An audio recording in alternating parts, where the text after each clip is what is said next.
Okay, I will call this regular meeting of the Milpitas City Council to order. It is 6:01. The City Council meeting is available for instant translation in over 60 languages with Wordly, which is accessible via mobile phone, computer, and video displays by scanning the QR code on the upper right-hand corner of the agenda. Councilmember Lin is participating remotely as a reasonable accommodation pursuant to Government Code Section 54953C. City Attorney? Thank you. At this time, I would ask if Councilmember Leanne would disclose whether there's anyone 18 years of age or older with her in the room that she is participating from at the remote location. No. Okay, thank you very much. So back to today's business. City Clerk Guzetta, please take the roll. Vice Mayor Barbadillo. Councilmember Chua. Here. Councilmember Lamb. Here. Councilmember Leanne. Here. Mayor Montano. And I'm here. Okay, so before we adjourn to closed session, City Attorney Curtis, please brief the public on the closed session items for today. Thank you, Mayor Montano. There are two closed session items coming before the council today. The first one is pursuant to Government Code Section 54957.6, a conference with a labor negotiator. The agency's designated representative will be Jared Hernandez, acting city manager. Please note that that is a change from what was on the written agenda. The employee organization is unrepresented employees. The second is pursuant to Government Code Section 54957.6, a conference with a labor negotiator. In this case, the agency's designated representatives are Jared Hernandez, acting city manager, Matt Cano, assistant city manager, and Christian Curtis, myself, city attorney. The employee organizations are unrepresented city manager. Okay, thank you very much. And before I move on to the next for the public comment for closed session item, please note that tonight's public comment will be limited to 3 minutes. But before that, I want to welcome our new city attorney, Christian Curtis. Thank you. Welcome to the city of Milpitas. Thank you very much. So now we will adjourn to closed session. Mayor, prior to adjourning to closed session, we do need to call for public comment. And public comment, I don't see anyone here. Are there any cards? There are no public speaker cards. Okay, Thank you. now we are adjourned to closed session.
Welcome, folks. How you doing today, this evening? We're waiting for a few of the other council members.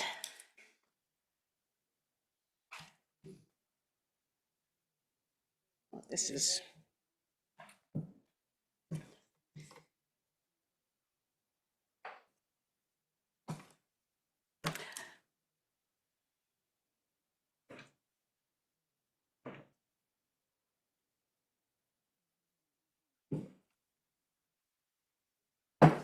This meeting is now called to order. So right now it is 7:10.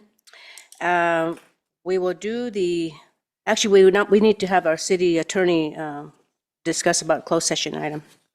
Thank you, Mayor. There's no reportable action on any item at this time. Okay, thank you. Okay, so now we will rise for the Pledge of Allegiance. Everybody rise. Ready?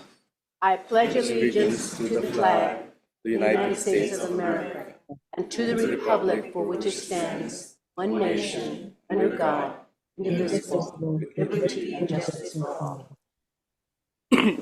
Okay, thank you, everyone. And so now we are doing the invocation. We have Vice Mayor Barbadillo.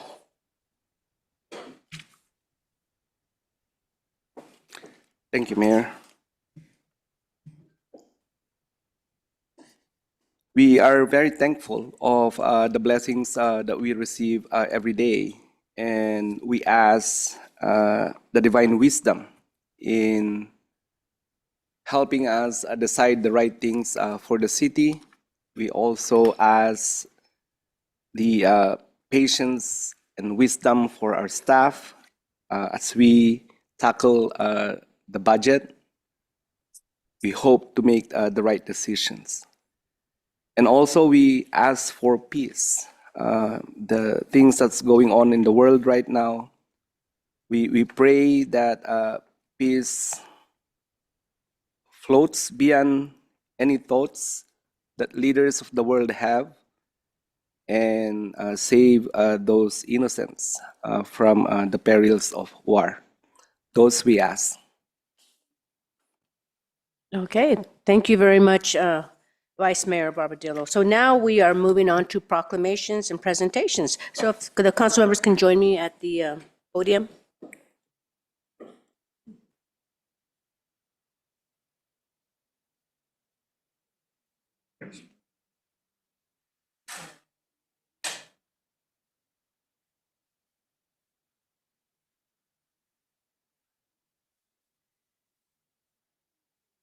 Okay, so welcome everyone.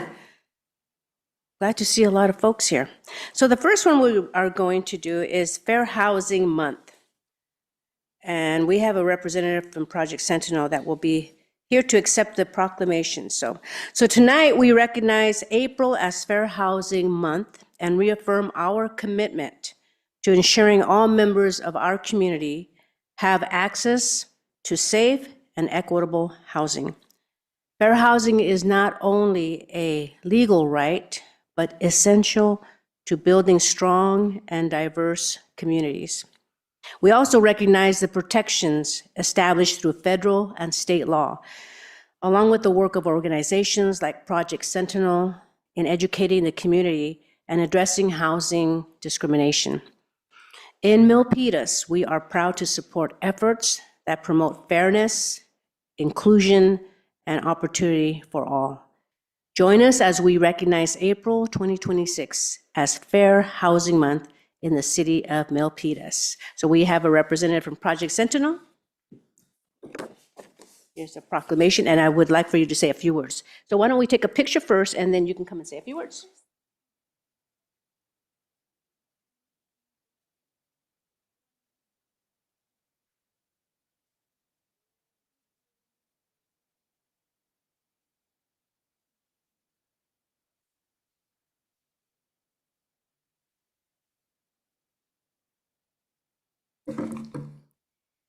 Thank you to the City of Milpitas and the Mayor for your continued partnership and support of Project Sentinel and fair housing in the community. Fair housing is deeply rooted in the civil rights movement, and the protections we rely on today exist because of that history. While we made progress, Housing discrimination is not a thing of the past. It continues to impact residents, especially during a time when housing challenges are front and center for so many families. Now more than ever, support for fair housing is essential to creating real solutions that promote access, stability, and opportunity. Project Sentinel is committed to this work every day, addressing housing discrimination one case at a time. To learn more about our services and resources, please visit www.housing.org. Thank you so much. Thank you very much.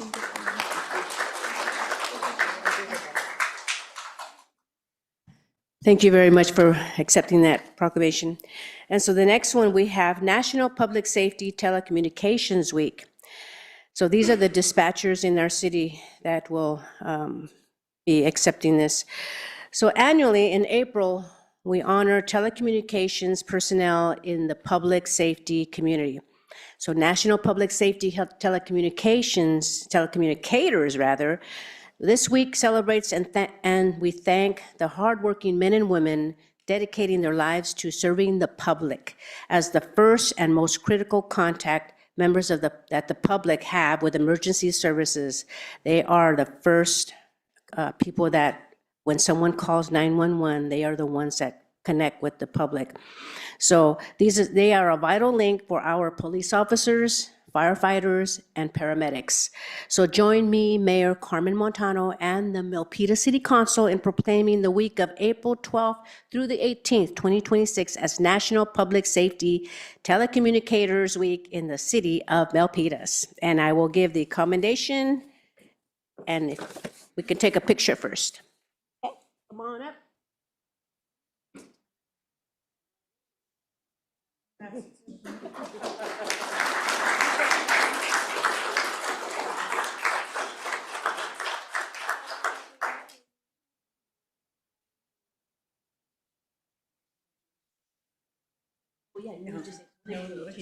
Would like to say something. There you go. I think they asked me to do it. Good evening, Mayor, Council members, Frank Morales, the Acting Chief. Tonight, I'd like to take a moment to recognize National Public Safety Telecommunicators Week and the dedicated professionals who serve as the first link in our emergency response system. Every call for help begins with the dispatcher. Whether it's a medical emergency, a crime in progress, or simply someone unsure of what to do, our dispatchers are the ones who answer the call. They bring calm to chaos, ask the right questions, and make sure that the right help is sent, often in a matter of seconds. Their job requires quick thinking, clear communication, and a steady demeanor under pressure. They manage multiple situations at once, support callers through difficult moments, and keep our officers and firefighters informed and safe. While the public may not always see their work, their impact they have to our community is tremendous. They are an essential part of every successful response. To our dispatchers, thank you for your professionalism, compassion, and commitment to serving others. We appreciate you, and we recognize the important role you play every day. Thank you so much. Thank you so much. Can we take a picture with the chief and all you? Get over here. Right here. Right next to your dispatcher.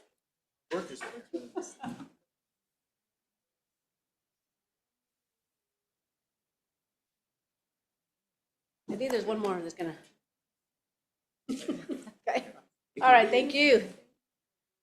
I just want to say that Ms. Lopes, has been a dispatcher for 21 years. How's that? Wow, 21 years. That's great. Okay. Now we have the American Muslim Appreciation and Awareness Month. And we have a representative from CAIR that will be on hand to accept the proclamation. So this month, we recognize American Muslim Appreciation and Awareness Month, honoring the deep contributions of Muslim Americans to our nation's history and to the fabric of our own Milpitas community. From science and medicine to civic leadership and cultural arts, Muslim Americans enrich our city every single day. As we celebrate this month, we also recommit ourselves to the values of inclusion, respect, and unity.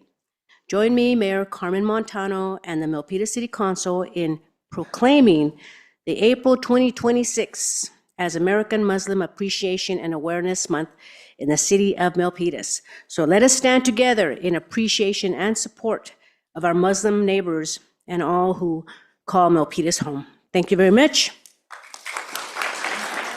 And we have a proclamation here, and let's take a picture, and then after that, I would like for you to say a few words. Okay.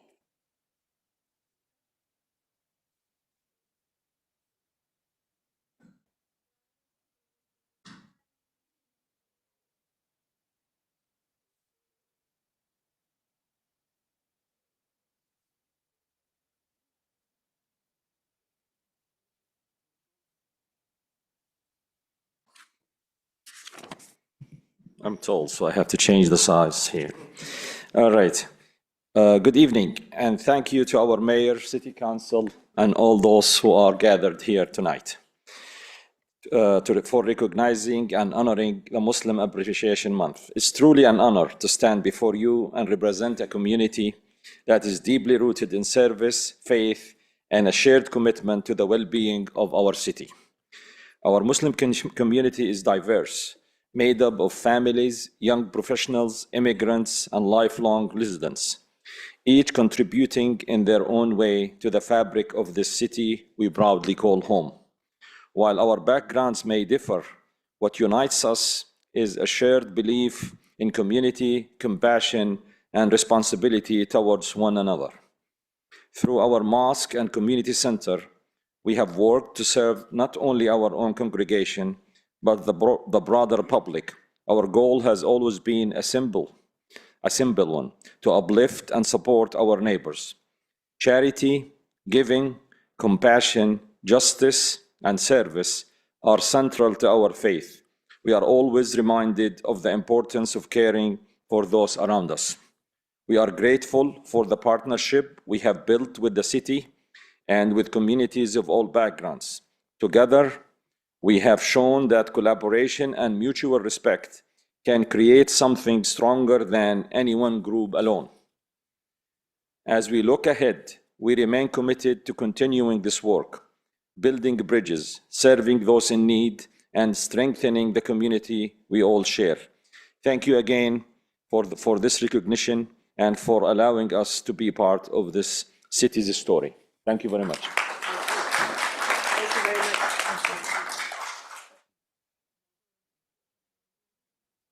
All right, thank you very much. And I just want to mention that it is really important for people to have what your religion, what you testify to, compassion, charity, helping others. That is the foundation of how to treat each other. And just to let you know, I have like seven holy books. And so I even have a Quran that someone gave me.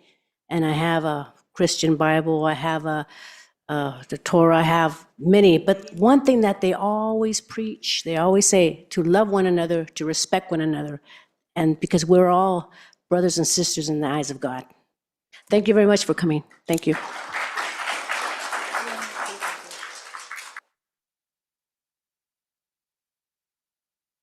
Invite everybody to take a group picture, please. Come on up.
Okay, thank you, everyone. So now let's move on to the public forum.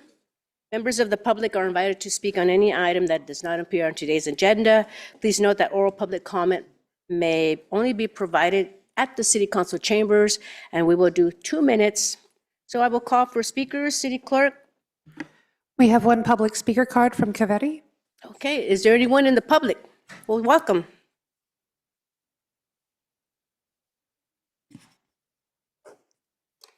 Good evening, Mayor, Vice Mayor, and also the new city attorney, I think. Welcome, and all the council members. I'm here regarding the small cell tower. I also brought the letter from Guan. He was not able to be here today. And following up on the progress of what is going on about the cell tower, we have received an email from Matt Cano, me and Guan, both of us. And we agree, don't agree after certain things. I think the city is not making enough effort to collaborate and make it happen for the welfare of the community. And there are some amendments city can make and see the new ones coming up has to be looked into for the welfare of the thing. It's mentioned, Matt Cano mentioned that, radio frequency is the only thing we cannot consider that is the city, that is the danger thing. And, we have to continue, we have to let the, nobody is stopping. None of us are stopping. We're all educated people, live around that area. We know what is going on, but at the same time that we are not given the chance to express, and also it is not equally received by the city council and not making enough effort at all. So certain things Matt Cano mentioned, we will try doing this, doing that. I want to know where it is standing. And also we had a meeting with the vice mayor, and he had mentioned that, there is this thing that according to present thing law, whatever is going on is the right thing the city did, but there has to be amendment. There is a loophole because you did not look into this as a small cell tower. It is not the cell 3 or 4G. So you have to do your best and help the community out. Thank you very much. Thank you. So I will have our assistant city manager if you want to make a comment. I'll handle it. Okay. Yeah. So appreciate the comments. I did receive the letter. I already read the letter. I do recognize that in this letter, there's maybe some misunderstanding on some points. I think it would be beneficial to actually have an in-person discussion and meeting. So I think what we'd like to do is follow up with you and Mr. Alan Santosa and do a community meeting specifically for the folks on your street that have concerns about this. And we can talk through some of the issues that are mentioned in the letter as well as some of the laws. And I think that will probably put us in a better place. I will say that city staff continue to follow up on small cell towers and also what other jurisdictions are doing. I believe it was the vice mayor that mentioned Santa Clarita. It's one of the cities that we're evaluating. I believe you mentioned San Mateo. It's a city that we've already evaluated. So I think we could have some benefit through discussion. So I look forward to connecting with you and setting up that meeting.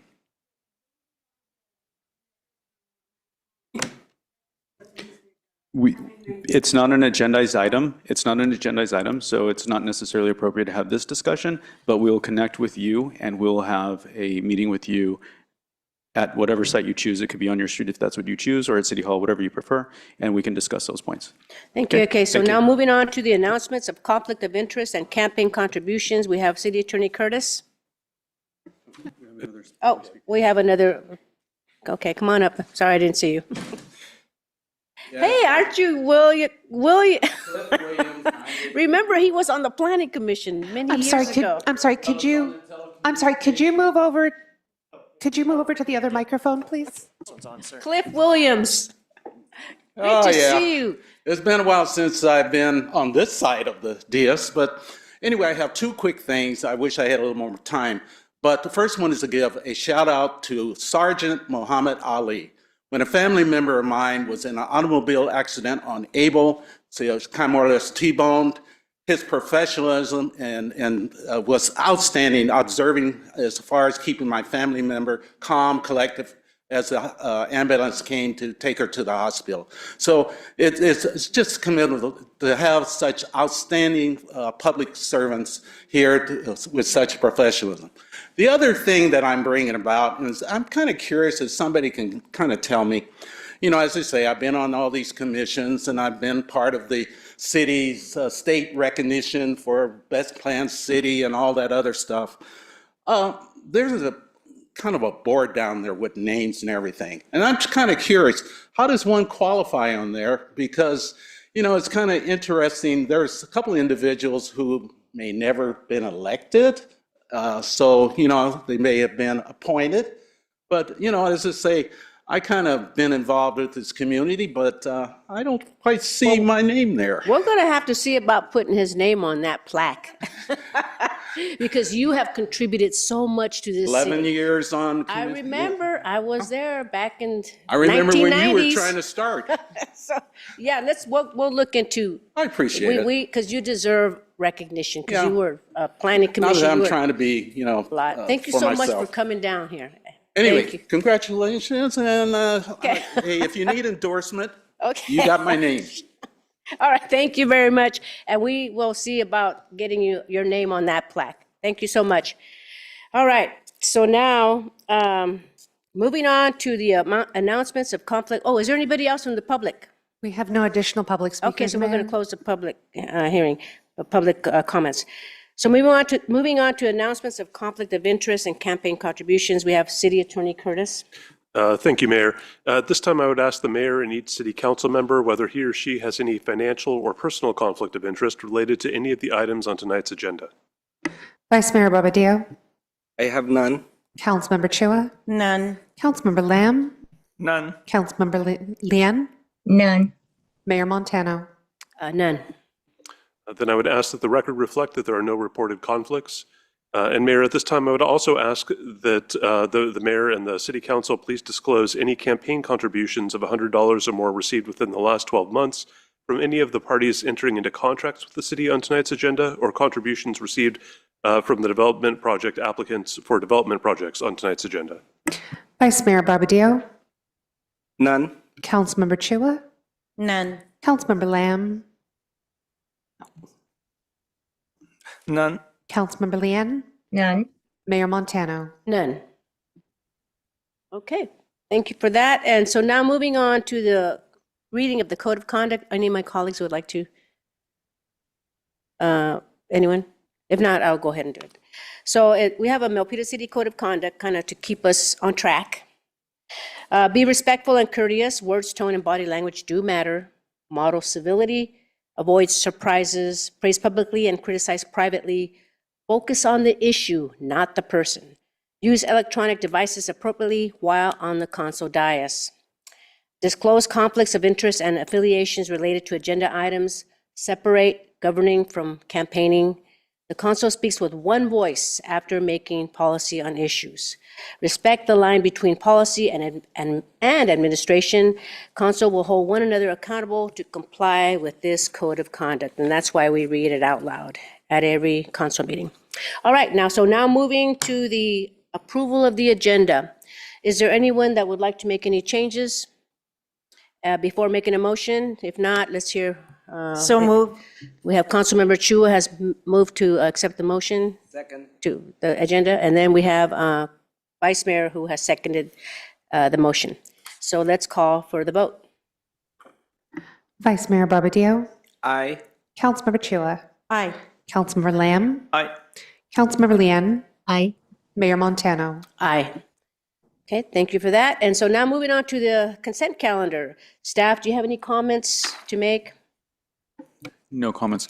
Okay, no comments from staff, and so we will ask the council if you have any, if it's okay to proceed with the calendar.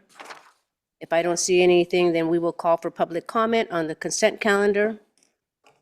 Is there anyone from the public that would like to make any comments on the consent calendar? I have no public speaker cards, Mayor. You don't have any? Okay, so with that, we will close this, the comment section, and I need a motion and a second. Councilmember Lamb, do you have your speaker on? Oh. Okay, would you want to make a motion to accept the consent calendar? Hold on. I move for the consent calendar. Is there a second?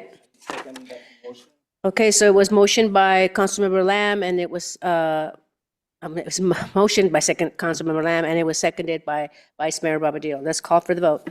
Vice Mayor Barbadillo, Aye. Councilmember Chua, Aye. Councilmember Lamb, Aye. Councilmember Lian, Aye. Mayor Montano. Aye. Okay, so now moving on to public hearings. So, City Manager. Number 10. Left mine. Oh, okay, okay. I had to borrow the mayor's paper because I can't find mine. All right, so for council to hear today for item number 10 is to consider a substantial amendment to the 2025-2030 Consolidated Plan and the 2025 through 26 Annual Action Plan. Presenting is going to be Michelle Savai. Yeah. Good evening, Mayor, Vice Mayor, and City Council. My name is Michelle Silva, and I'm an administrative analyst with the Office of Housing. Tonight, I am here with a CDBG item to request the Council's consideration of a substantial amendment to the 2025-2030 Consolidated Plan and the 2025-2026 Annual Action Plan. Next slide, please. To provide the Council some context, several decades ago, the city launched a home rehabilitation loan program using community development block grant funds. The city provided loans to income-eligible residents for home repairs secured by property liens. These loans were deferred with payment only due when the homeowner refinanced or sold their property. All repayments are directed to a specific CDBG account known as a revolving loan fund. On August 28, 2024, staff relaunched the Home Rehabilitation Loan Program in hopes of providing loans to low-income residents, but unfortunately, there was no public interest. As a result, on February 4, 2025, the City Council officially retired the program. Later on May 6, 2025, the Council allocated remaining revolving loan funds to various eligible activities. This fiscal year, we received 2 repayments totaling $368,359.55. Tonight, we are asking the Council to consider our recommendation for reallocating these funds. Next slide, please. On the screen, you'll see a table that breaks down the repayment amount into each category based on the maximum possible funding. I will provide more details about this breakdown on the next slide. Next slide, please. This slide outlines staff's recommendation to reallocate the entire revolving loan fund balance to eligible activities following the categories previously directed by the City Council on May 6, 2025. Our approach is to maximize the allocation toward public services and program administration, with the remainder allocated to capital projects and economic development activities. We propose maximizing public service categories at $55,253.93. Each year, we receive the highest number of applications for public services, so this is an ideal opportunity to allocate additional funding to this area. If approved, City Council will determine the distribution of the fiscal year 26-27 allocations next month. We also recommend maximizing program administration allocation at $73,671.91. These funds will be used for HUD-required public notices and translations, as well as to cover a greater portion of personnel and technical assistance costs. The remaining funds will be split 60-40 as previously directed by Council on May 6, 2025.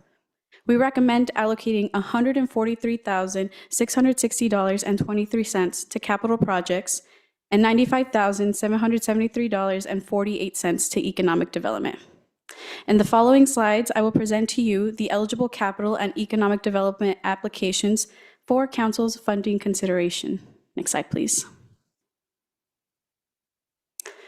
Starting with capital, we received 3 capital project applications, 1 from Rebuilding Together Silicon Valley for critical home repairs, and 2 from Terrace Garden Senior Housing. One of Terrace Gardens' application is to replace fire panels and smoke detectors, and the other one is to replace emergency cords and the central alarm panel. Both applicants meet federal requirements and can begin work immediately, but due to the urgent need of the project, staff recommend awarding $143,660.23 to Terrace Gardens to replace the outdated fire panel and smoke detectors at the senior housing facility. Next slide, please. Moving on to economic development, we received 2 applications for microenterprise assistance, one from the city's Office of Economic Development and another one from Upwards. The city's MEEP program provides grants to Milpitas microenterprises, while Upwards offers technical assistance to in-home childcare providers. MEEP has completed its 3rd year of issuing grants and is well established, which is why staff recommend awarding $95,773.48 to MEEP to support local microenterprises. Next slide, please. This slide shows the recommended funding allocation. Staff recommend allocating the entire revolving loan fund balance of $368,359.55 as follows. $73,671.91 to program administration for use in the current program year, $55,253.93 to public services for use in the following program year, $143,660.23 to Terrace Gardens for the fire panel replacement, and $95,773.48 to MEEP. And as you might have noticed, we don't quite fulfill the funding request from Terrace Gardens or MEEP, but Council can choose to allocate the remaining funding when we present to Council our entitlement allocations next month. And I am pleased to announce our entitlement funding for fiscal year 26-27 was released this past Friday, and our allocation is comparable to this year's amount. Please note that the $368,000 balance we are discussing tonight comes from our revolving loan fund balance, not from our entitlement monies. Approving funding for Terrace Gardens and MEEP will not impact the eligibility of other projects and activities for entitlement funding. By moving forward with this recommendation, we can free up funds for additional activities and projects. Next slide, please. In addition to allocating the current revolving loan fund monies, staff proposed that any new program income earned after this amendment during the consolidated plan period to be allocated as follows. 1, maximize program administration cap for the current program year. 2, maximize public services cap for the following program year. And 3, allocate the remainder of funds to capital projects or economic development activities. We would still present these allocations to Council, but this process would allow us to avoid the need for an additional substantial amendment every time the city receives a repayment. By predetermining funding areas, we would enable us to allocate funds more quickly. Last slide, please. Here is our recommendation to Council. 1, conduct the public hearing. 2, approve a substantial amendment to the 2025-2030 Consolidated Plan and the 2025-2026 Annual Action Plan. And 3, allocate any new program income earned after this amendment and during the 2025-2030 Consolidated Plan period to A, maximize the program administration cap, B, maximize the public services cap, and C, use the remainder of funds to capital projects or economic development activities. Lastly, 4, authorize the city manager or designee to make any necessary changes to the 2025-2030 Consolidated Plan and the 2025-2026 Annual Action Plan. Thank you so much for listening. That concludes my presentation. Available to answer any questions. Okay, thank you very much for your presentation. Now I will ask the city council, well, actually, never mind, I need to open up the public hearing on this item. Is there anyone from the public that has any? Yes, we have several public speaker cards, Mayor. The first one is going to be Mardo Ridkan from Terrace Gardens, and followed by Michael Thomas from Economic Development. Okay, come on up.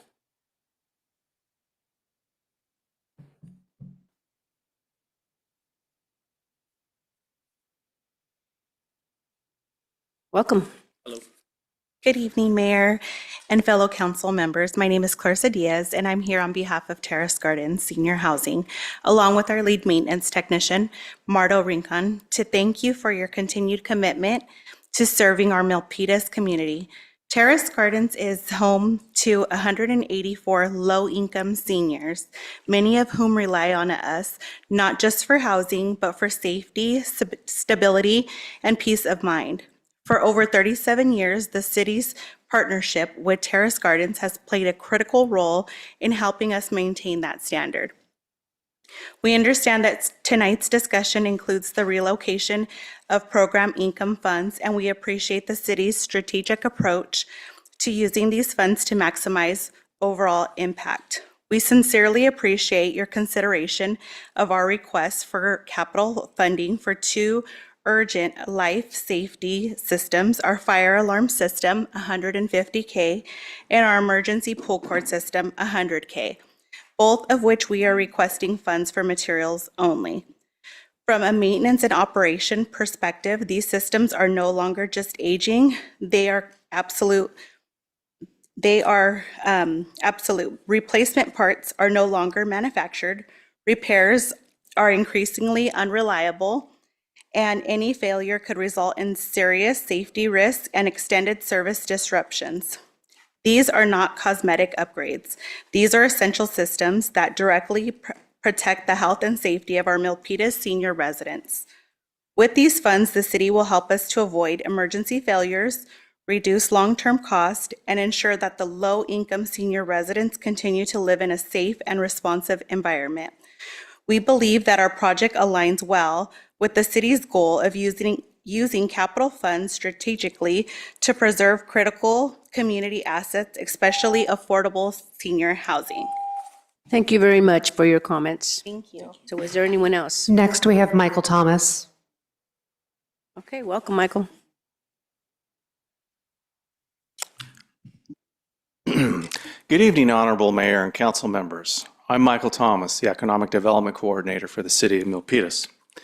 The Office of Economic Development is requesting $160,000 to support 40 local for-profit microenterprises through the Microenterprise Assistance Program and technical assistance provided by the Silicon Valley Small Business Development Center. $110,000 would fund 40 microenterprise grants for for-profit businesses physically located in Milpitas with 5 or fewer employees, inclusive of business owners. Business owners' income must be at or below 80% of the county's area median income. Eligible uses of grant funds include paying rent and mortgage, utility payments, payroll, building and equipment maintenance, supplies, and graffiti abatement, for example. This program is eligible for CDBG funding because it serves a limited clientele consisting of low and moderate income earners. The remaining request of $50,000 would fund specialized one-on-one technical assistance and consulting services to microenterprise owners on how to plan for, market, manage, and grow their businesses, as well as offer financial management. This resource is intended to complement the Microenterprise Assistance Grant Program, and if funded, will be made available in the next MEEP cycle to provide up to 20 hours of individualized consulting per client. The goal is to provide a positive, lasting impact on the city's economy by helping business owners strengthen operations, increase access to capital, and create jobs while supporting the city's economic development objectives.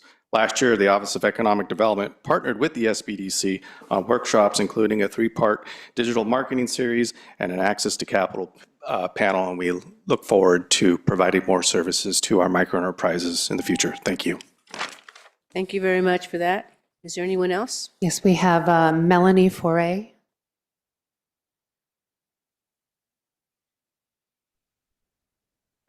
Good evening, Mayor Montano and council members. I'm Melanie Four from Upwards, and here once again to advocate for Milpitas to directly support its local family child care providers and working families. As I mentioned before, home-based providers in Milpitas earn just $18 an hour and face serious financial instability. Last year was the hardest year yet, with over half struggling to afford food and more than 40% struggling to afford housing. This help can't wait. Meanwhile, nearly half of children under 6 in Milpitas, so that's over 2,000 kids, can't access licensed care, making it harder for families to fully participate in the workforce. These are exactly the pain points Boost addresses. Boost is a year-long one-on-one mentorship program that empowers low to moderate income family child care providers with personalized coaching, business training, and digital tools including free access to our child care management system and bilingual care specialists. This helps providers stabilize income, expand enrollment, and hire teaching assistants. As Councilmember Chua noted, TK expansion creates real enrollment challenges for in-home daycares. Boost helps providers adapt and ensures all Milpitas families have access to dedicated specialists, including for emergency backup care. The results speak for themselves. In 2 years, Boost has mentored over 500 providers, created 180 jobs, increased revenue by 25%, and expanded childcare slots by 30 to 50% within the first year alone. We operate in 7 Bay Area municipalities and consistently exceed projected outcomes. If council supports a pilot program, we could hit the ground running on day 1 to bolster 8 providers in Milpitas and create 3 new jobs. This may sound modest, but that means over 100 families served in year 1 and hundreds more every year. Those providers thrive thanks to the tools we provide. As an economic development program, Boost is eligible for the funding you'll discuss tonight. So I shared a full impact report with council to give you more context on how, while we haven't partnered with Milpitas yet, we've had wonderful success stories throughout the Bay Area and beyond. Thank you. Okay, thank you.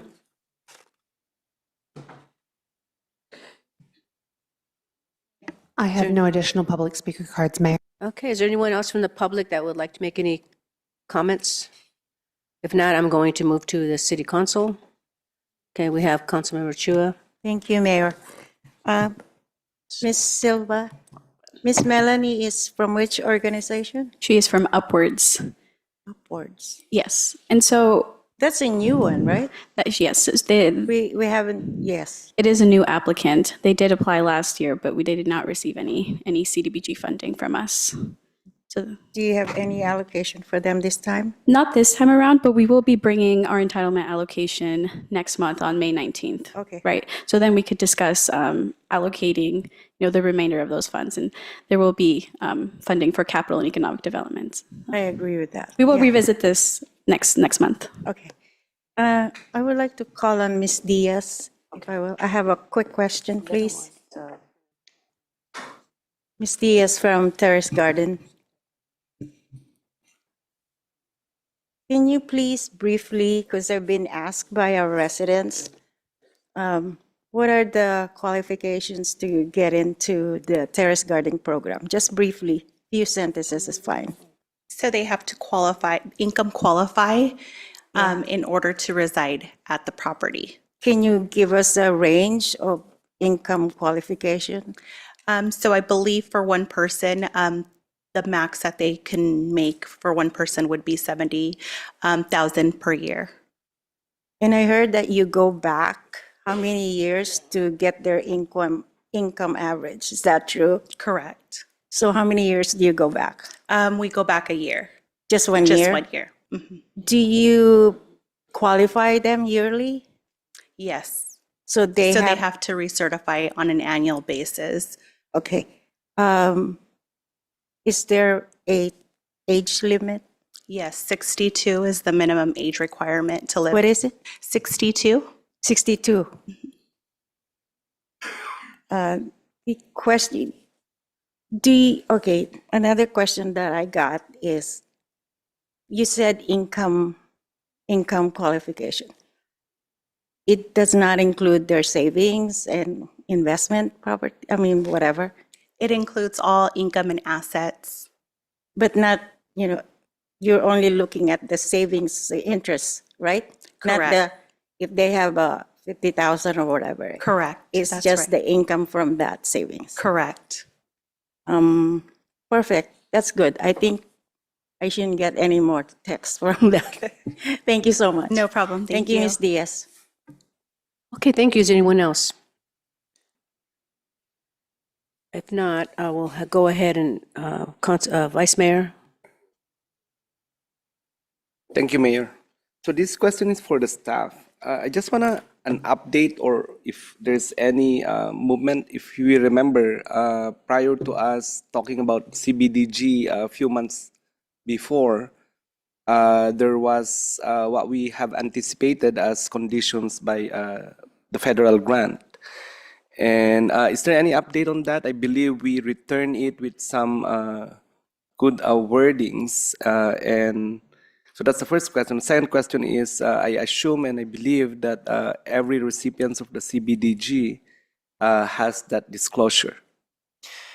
Thank you, Vice Mayor, for the question. I'll give the first check, and Michelle can correct me if I say anything wrong here. So we have a signed agreement with CDBG, with HUD, with the federal government for this current fiscal year's allocation, and it did incorporate the language that we had discussed. Okay. We don't know yet what next year's agreement and requirements will look like, but the good news is that for this current fiscal year, the money that we've been able to allocate it as soon as we got that signed agreement a few months back. Michelle and the finance team and the attorney's office worked really hard to get those agreements out to our providers. So we will be in front of you in about a month for next fiscal year's allocation. And we won't know at that time if there's going to be any additional requirements in the new application. We'll learn that early next year, probably, early next fiscal year. Okay. But with this distribution, we're good so far. We have Correct. an And agreement. have all our agreements been signed? I think? Yes, all of our agreements have been signed, and we did redline that agreement with HUD, so we accepted none of the new policies. We're operating under business as usual. Okay. For the sake of the public, are we able to say a sentence about what we're talking about?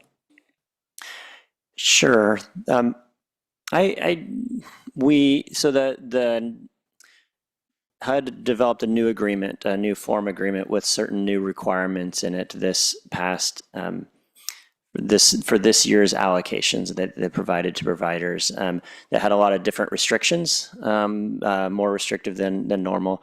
So we ended up working with them to sign a different agreement that is more typical and standard requirements that we've always operated under in the past. That's fair. Thanks, Matt. Is that it? Okay. Yes. Okay, thank you. Anyone else? So I have a couple of comments, actually. So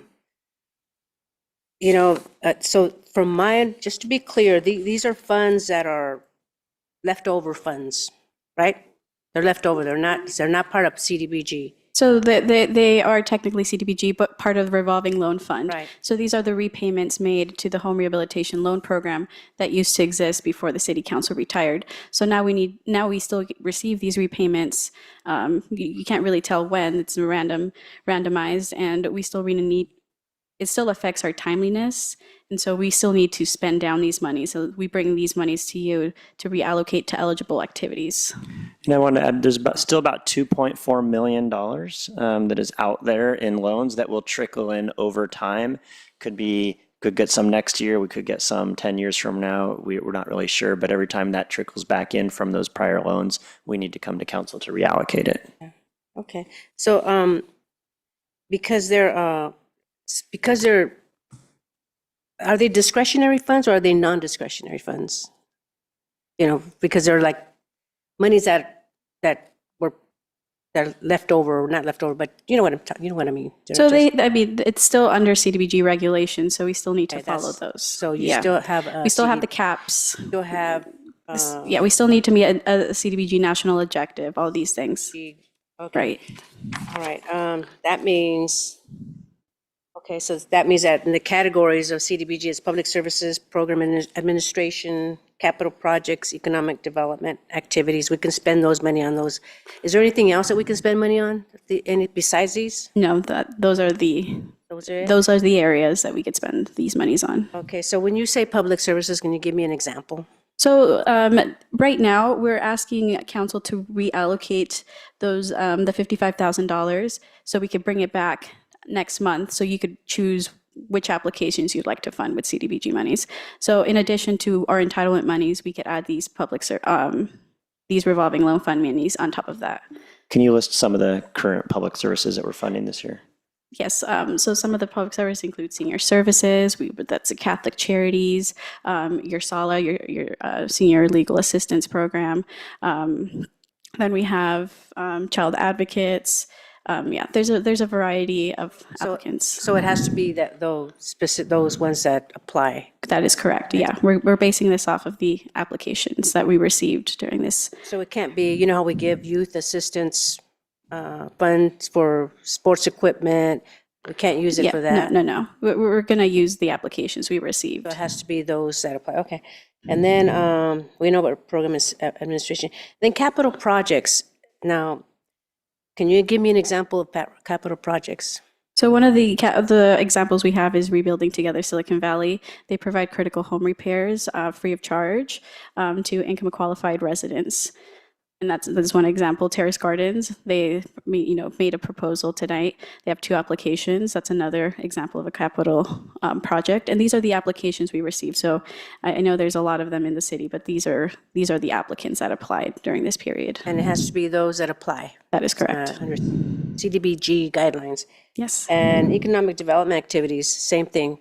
Right, microenterprise assistance. So we received 2 applicants, and that's. And the reason why I'm asking is, we're trying to revitalize Main Street, and we've been talking about an arch, like like Sunnyvale has a really nice welcome to historic downtown Main Street. And so we're trying to find some funding for that. So we can't apply that it has to be just CDBG. Yeah, they must meet a national Applicants, objective. okay. Yes. All right, okay. All right, now we have Councilmember Chua. Just a quick thing. Can you please bring up the slide, the breakdown of the 300 plus, where your recommendations are?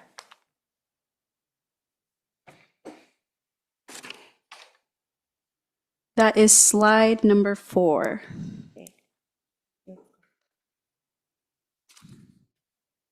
Thank you. That's all I wanted to be reminded of what. Where is it at? Have a I don't see it. I don't see it yet. I think the city clerk is calling it up. Yeah, There you go. thank you. Thank you. Go ahead. So, is that it? Yes. Yeah, so even though we have terrace gardens that, well, let me backtrack. So I recall that we asked staff to look into all the applicants' budget. And you guys said you do look at their budget. That is correct. So, because I just want to be fair, because, I don't want I don't want certain agencies, because maybe they already have that budget to do what they want to do. But, now that this comes up, now they want to use this funding. So that's my concern. I just want to make sure that it's fair for other things that other applicants apply for. Right. They do submit a formal application with the breakdown of their budget, and if they're over $1 million, they do submit a single audit report that we also. Yeah.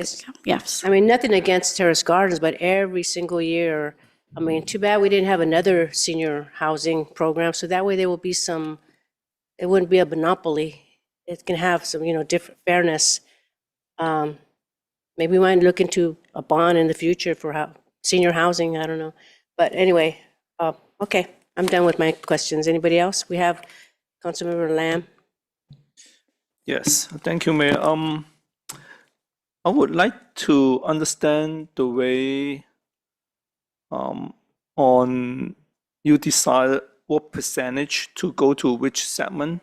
Like you decided 15% going to public service, 20% program administrator, and 65% for capital project and economic development. On what basis or what logic do you use to determine those percentage? Thank you for your question, Councilmember Lamb.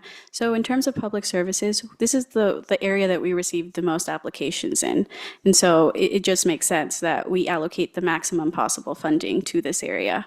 In terms of program administration, operationally, CDBG costs more to operate than we are allowed to charge to. So it's in the city's best interest to always maximize the program administration cap. And then the remainder always goes towards capital or economic development. And in this case, it's a 60-40 split based on the May 6 council meeting that we've had. So that's what that was decided then. And so we replicated that again today. Okay, thank you.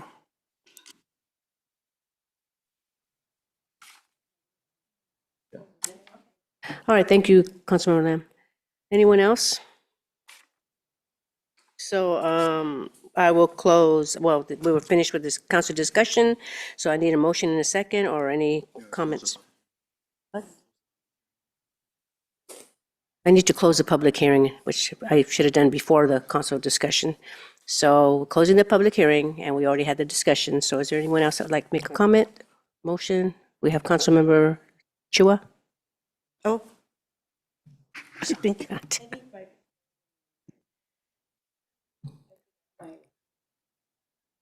Oh, okay, who's, okay.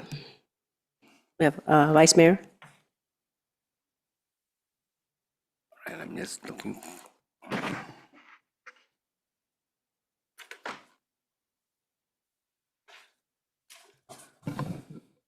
Okay. I move to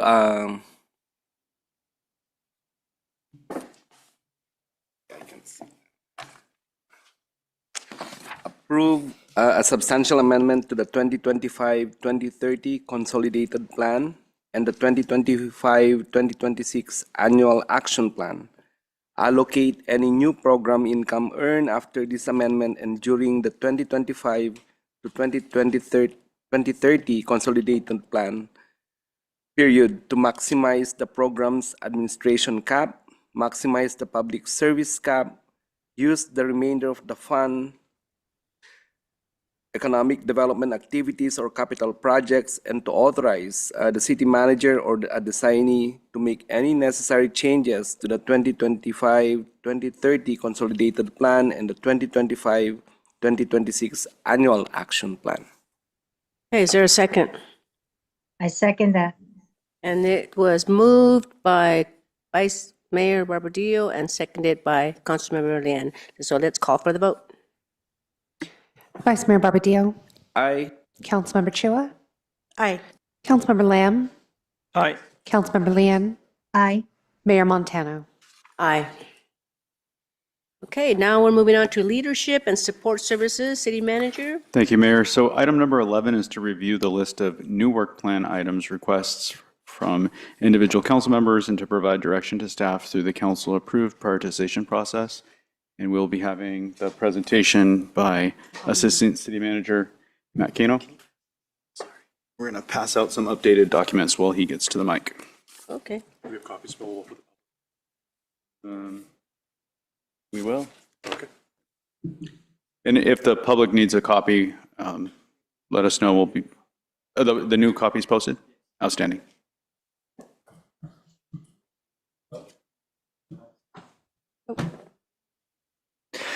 Hi, Mayor and City Council, Assistant City Manager Matt Cano. Thank you. We did email and post revised attachment earlier today, and I brought some new copies for you, and I neglected and put them on your benches right before this meeting. So that's just one of the attachments. Not significant changes. The previous attachment we had attached just had some extra pages from one of the old reports on the end of it, but no information has changed on the attachment we just passed out. Next slide, please. So we're here for the following our council policy. For a prioritization process. We're here for our prioritization process with you. Just a little bit of a background on January 19th, 2021. The City Council provided direction to staff to bring forward individual agenda items requested from members of the council on a quarterly basis for council consideration. Through this process, the City Council has reviewed and provided direction on over 200 council agenda item requests. Council approved a new policy for council prioritization on January 10th, 2023, which we've been following since that time. The last prioritization process that we held with you was November and December 2025, where City Council moved forward 7 new projects and also did something we hadn't done in the past and actually prioritized the remaining existing projects, high priority to lower priority, that would help staff manage the work plan. We're not proposing doing that reprioritization today because we're in the middle of a year, but that is something that we would like to discuss with you moving forward, maybe doing on an annual basis. Staff right now is bringing forward items requested by the council during the announcements section of a council meeting between October 21st, 2025 and March 17th, 2026. Next slide, please. In summary, there's a few different groups of projects that are prioritization. Group 1 are the projects that have not yet been prioritized by council. So Group 1A, there's 9 items that are our suggested focus of this evening's item, where they would require more than 4 hours of staff time and/or funding and are not part of staff's current work plan. So we're requesting that those be prioritized, and we'll talk more about those in a moment. Group 1B, these are new items that have been brought up in recent council meetings that require less than 4 hours work time and/or are really aligned with city staff's current work plans, so are being worked on right now. Group 2, those are items. There's more information on these in the attachments. There's 28 items that are currently underway, and there's a status report on each of those items in your packet. And Group 3, these are items that have been completed or postponed or withdrawn since the prior update, and so those are moved to the completed or withdrawn list. Next slide, please. I mentioned there's 5 new items that were under 4 hours of staff work time and/or align with the current work plans of the city administration. So those are moving forward. The council vacancy process, which is actually next on this evening's agenda. International Women's Month recognition, the council apparel. We're working on you all on getting your preferences on that. We are working on revising our monthly report for overtime hours to include all overtime hours and not just the over 10%. And then we're working on a list of contracts that was requested during a recent council meeting. Next item, please. I'm not going to read through this entire list, but these are the items that have been completed since the last update. Some of those are completed a little earlier. We're just doing a little catch up with this list by moving them to the completed list. One example is the creation of the community choir, a proclamation to our sister city of Dagupan. Next slide, please. So these next 9 slides are the items that we're requesting your help tonight in helping us prioritize. We're recommending that 3 of these items move forward through the process to go onto our staff list for work. Some of these items will need funding. So if an item is prioritized that needs additional funding, it will go to our priority list, and then we will bring it back to you as part of the budget process that's ongoing right now to seek additional funding for that item. But it would still go to our priority list this even if you prioritize it, even if we haven't allocated funding yet. That funding discussion will come with you in the budget process. So again, there's 9 items. I'll go through relatively quickly, but I have to make sure I want to cover everything here. Item C1 is reviewing the existing, and so let me back up. I know that we've done this before, but after I go through these 9 items, our IT director, Daniel Nam, will assist us through the voting process to pick those items that you wish to be a priority. So that'll come as soon as I get through these 9 slides. This item, review the existing policy to possibly grant the city council authority to approve or deny massage facilities and alcoholic beverage control licenses. This was recommended by Mayor Montano. There is a variety of ways these are currently approved. Massage establishments are either not allowed in some zoning districts or allowed with a minor conditional use permit. And permitting is at the staff or zoning administrator level, the zoning administrator is the planning director, depending on that zoning district. Permitting for alcoholic beverage sales occurs at the staff, zoning administrator, or planning commission level, depending on the type of license and zoning district requested. If this is prioritized, we would just seek any additional feedback you have this evening. We can talk about that after we find out which items are prioritized, if that's best for council. Any feedback you have on this item. And if it is prioritized, we would do a more detailed research memorandum to provide the city council with options, more options on what other cities are doing. Next slide, please. Item C2, this is a potential review of this process we're undertaking right now, the city council prioritization process. So it was recommended by Councilmember Chua. The work would entail a review of our current policy that was adopted in January 2023, a review of research and benchmarking of other cities, bring forward to you kind of the best practices of how other cities engage with their council, city councils and administration engage on this process, and make any suggested changes or tweaks to this process. If this is prioritized, we would come back in the future with that analysis for your discussion and deliberation and possible decisions on modifying the prioritization process. We would seek some, maybe if you have any feedback this evening, if this is prioritized, we'd seek feedback on if there's specific challenges or outcomes that you would like to see in a new process, and we would do that analysis and then return at a later date. Item C3, next slide, please. This next slide is reviewing the city commission names and potential renaming of some commissions. This is recommended by Mayor Montano. If this is prioritized, staff would prepare an agenda report to the city council utilizing the city clerk's office existing inventory of boards and commissions, supplemented by additional information such as the enabling resolutions, council actions, or muni code authority for those commissions. And we would bring that back to the city council. This we would seek information if this was prioritized regarding other specific commissions the council's interested in renaming, and is the council supportive of us also looking at possibly consolidating some commissions together so that we can better meet quorum and get more participants, and also that would be something we would seek your feedback on if this is prioritized. Yes. Wasn't it Councilmember Lamb that I think he's the one that, wasn't me. Okay, thank you. I'll modify that. This one that we're on. Thank you. Renaming the commissions was Councilmember Lamb. Okay. They initiated it. I'll put your name on that one then. Thank you. Thank you for that correction. Item C4, this is recommended by Councilmember Lamb. It is revisiting the 2-day street fair proposal during FIFA, or at another, it could be at a different time because we aren't able to do it at FIFA at this point in time given the limited bandwidth. But if this is prioritized, we would do additional research on potential options. We would also ask that we would bring this forward for potential funding in the budget process if this is prioritized.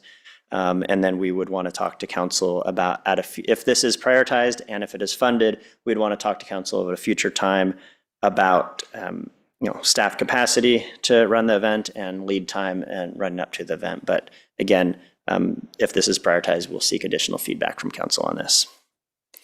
Item C5 is place a billboard at the sports center to inform community about events and activities.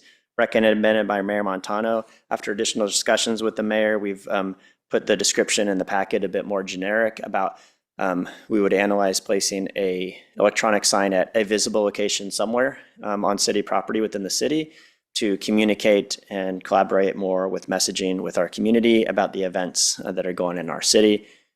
We have the estimated cost for this of $55,000 for a smaller sign, up to $150,000 for a larger sign. A lot of the costs for some of these signs are with the electricity, so it really does depend on where we would put it.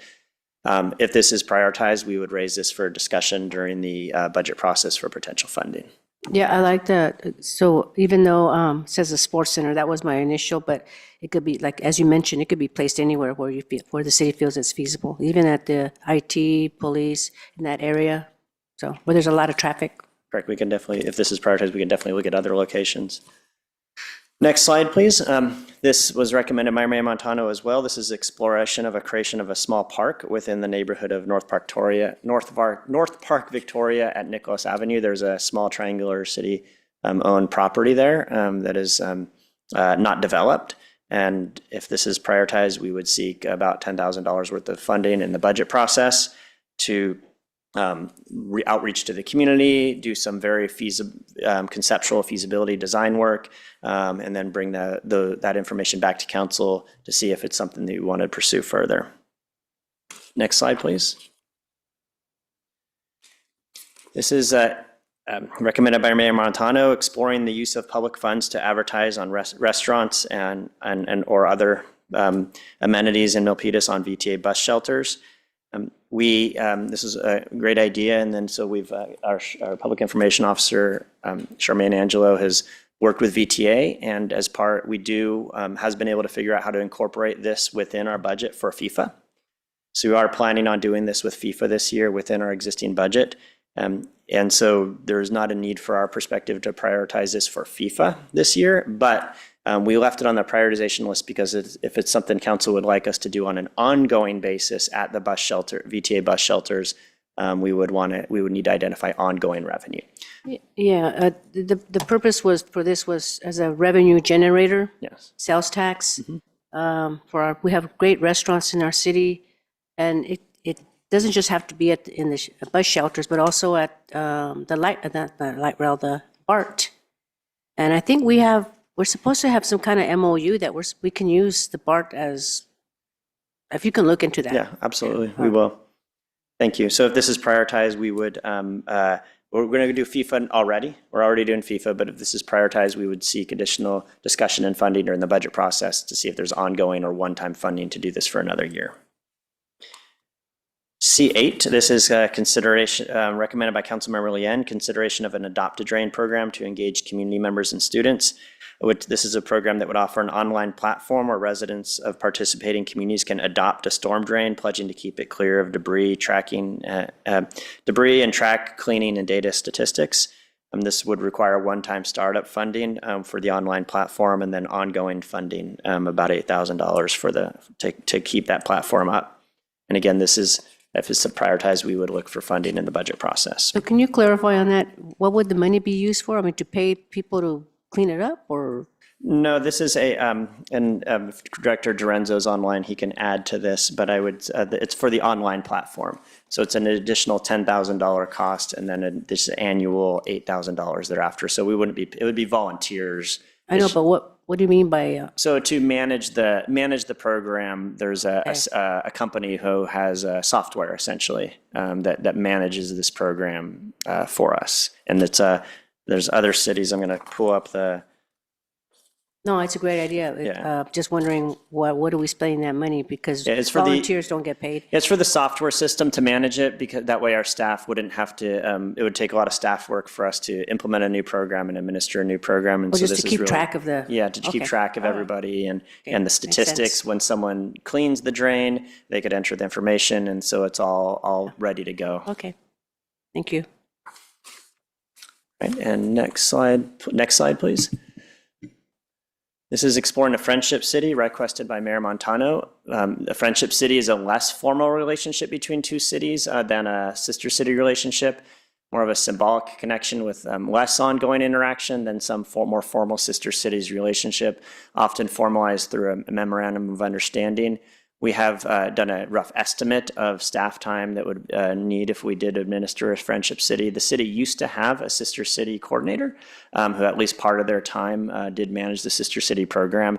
It's been some time, before my time, since the city was unable to fund that position any longer. We do currently have one sister city relationship with Dagupan, Philippines, as we all know. And we estimate that if we have Friendship City, a program, it would entail staff time. And so we have a rough cost estimate in there of that staff time. If this is prioritized, we would raise that discussion again about that needed budget during the budget process. So I have a question on that. So for 30,000, I'm not sure why it would cost that much. The city of Union City, they have one. Friendship Cities, actually no, it's sister cities, which cost more money, but their Chamber of Commerce is the one that's in charge of it. So maybe we can look into them implementing this program. Okay, yeah, no, absolutely. Yeah, if this is prioritized, we could absolutely, or we can even ask them. Either way, we can ask them. But if this is prioritized, we can definitely push to see if there's a partner that would be willing to administer the relationship, which would really lower staff time. Okay. Thank you. Okay. And so what I wanted to do, I know I sped through those quickly, but the next step, can you go to the next slide, please, Suzanne? Yeah, so the next step would be to vote on which of those 9 to move forward through the prioritization process to manage workload, since we have about 32 existing priorities or 33 existing priorities, the 28 plus the new 5 under 4 hours. We're recommending up to 3 priorities move forward from this list. Before we go to the voting, I would ask the mayor if you want to ask staff any additional questions about the items that we just discussed, or if any council members would like to provide additional feedback before we break for the voting. So I'd like to take this time for an opportunity for the council members that initiated their idea to expand on it, comment on it. Anybody? So we have William and Evelyn and me. Nobody? Okay, we have Councilmember Lamb. Yeah, I want to make a comment on C3. C3, I was intended to change the name of Science, Technology, and Innovation to Technology Commission. And at the time, Mayor was thinking another commission, like Library Commission, to change to. Oh, I think currently is a they changed it to Education Commission, but Library and Education, and change it to Library Commission. yes. And I believe Han Lin is the liaison. Oh, yeah, and you were find out. asking Han Lin Feedback. for feedbacks. So I don't know. Han Lin has talked to that commissions and any feedback from Councilmember Han Lin. Lynn, do you have any feedback? No, I have not talked to them, so I don't have any feedback yet.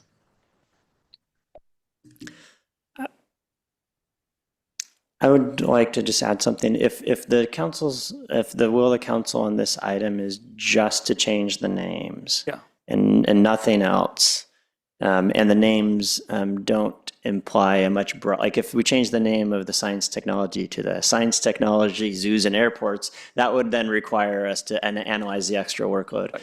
But if it's just a name change only that doesn't imply any additional scope, that is something we could do more straightforward, similar to what we did with the Housing Commission a few years back. Yeah, my proposal is just a name change, nothing on top of that. Okay. I want to close, I want to call for public comment first before we start Yes, Mayor. discussing with the council. We do have a public speaker card, Mayor. Okay. So we have a speaker card from Michael Pellizzari. Okay, welcome. Yeah, I'm Mike Pellizzari, and I live in North Milpitas, where it's very close to Fremont, which also has adopted drain. Well, it has adopted drain. We don't have it yet. You must live in Sunny Hills. Yes, Sunny Hills District, that's correct. Anyway, I wanted to speak in favor of adopted drain, and I've noticed that street sweeping trucks in Milpitas cannot clear the streets very effectively because so many residents ignore the city's street sweeping schedule and leave their cars parked on the streets on sweep days.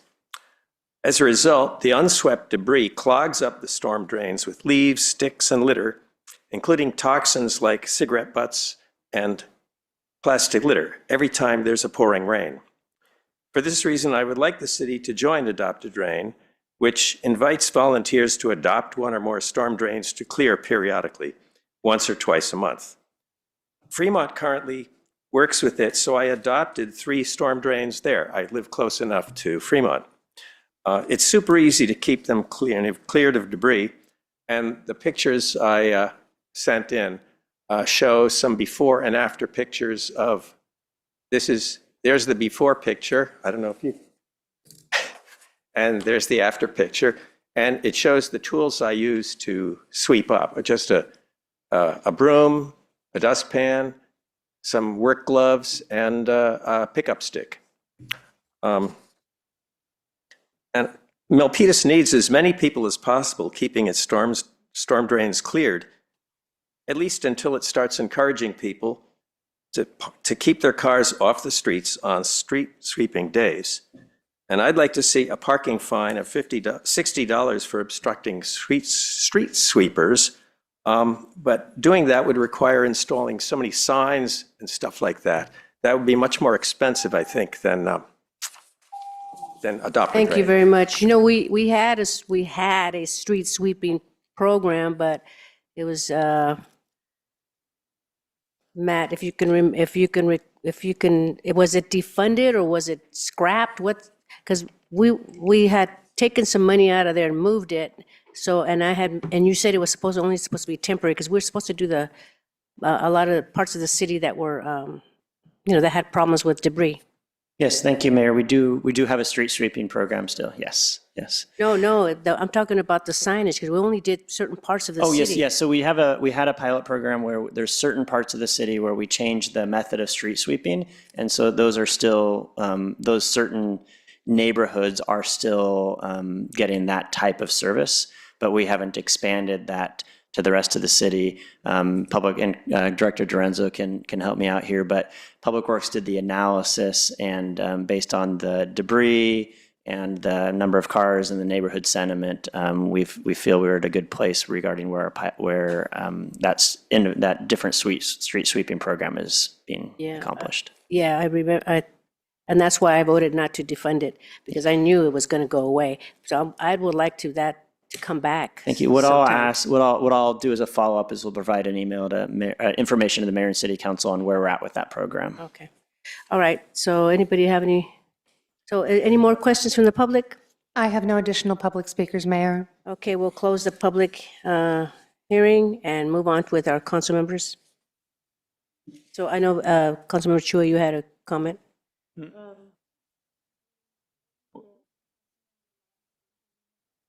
Okay, Councilmember Lamb.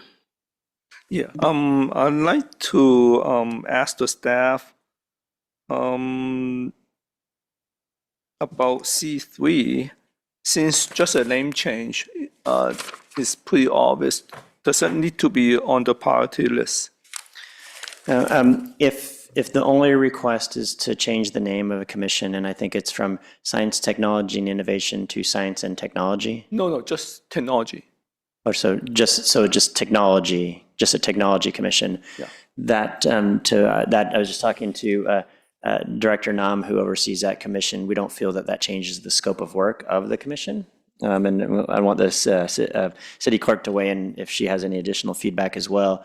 That is something we could bring forward through a simple consent calendar item with under 4 hours of work. I have no additional feedback, just that we'd need to bring it back to the city council for approval. So we would ask that, we would just say that if that's the only action that we're going to do right now out of that recommendation, we just ask that you don't prioritize it tonight, don't vote for it when you're voting, and we'll go ahead and move that forward under 4 hours in the next couple months to council. That sounds good. It's just, we moved that from the priority list. Okay, we just would want to make sure that the commission is, we would likely want to talk to the existing commissioners, or if that hasn't already been done. I already talked to the commissioners. I figured that would have happened. Councilmember, Thank we you. would need to agendize that on a commission meeting to discuss it fully with the commission. We already discussed. Okay, we'll follow up. Yeah, we already voted. All right. Okay. Is that it? Okay, we have Councilmember Chua. Thank you, Mayor. Regarding C2, I would like to table this for the next prioritization meeting. Okay, thank you. And that C2 is the work plan process. That's the review of the prioritization work plan. Okay.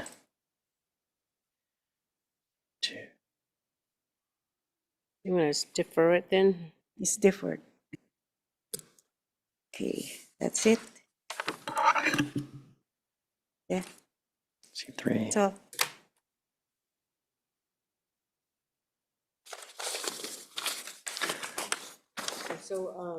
So, Councilmember Lamb, you said you just want the name change for Science and Technology. they're gonna do it. And so that's already going to be done. Yeah. Because it takes less than 4 hours, you just got to change it.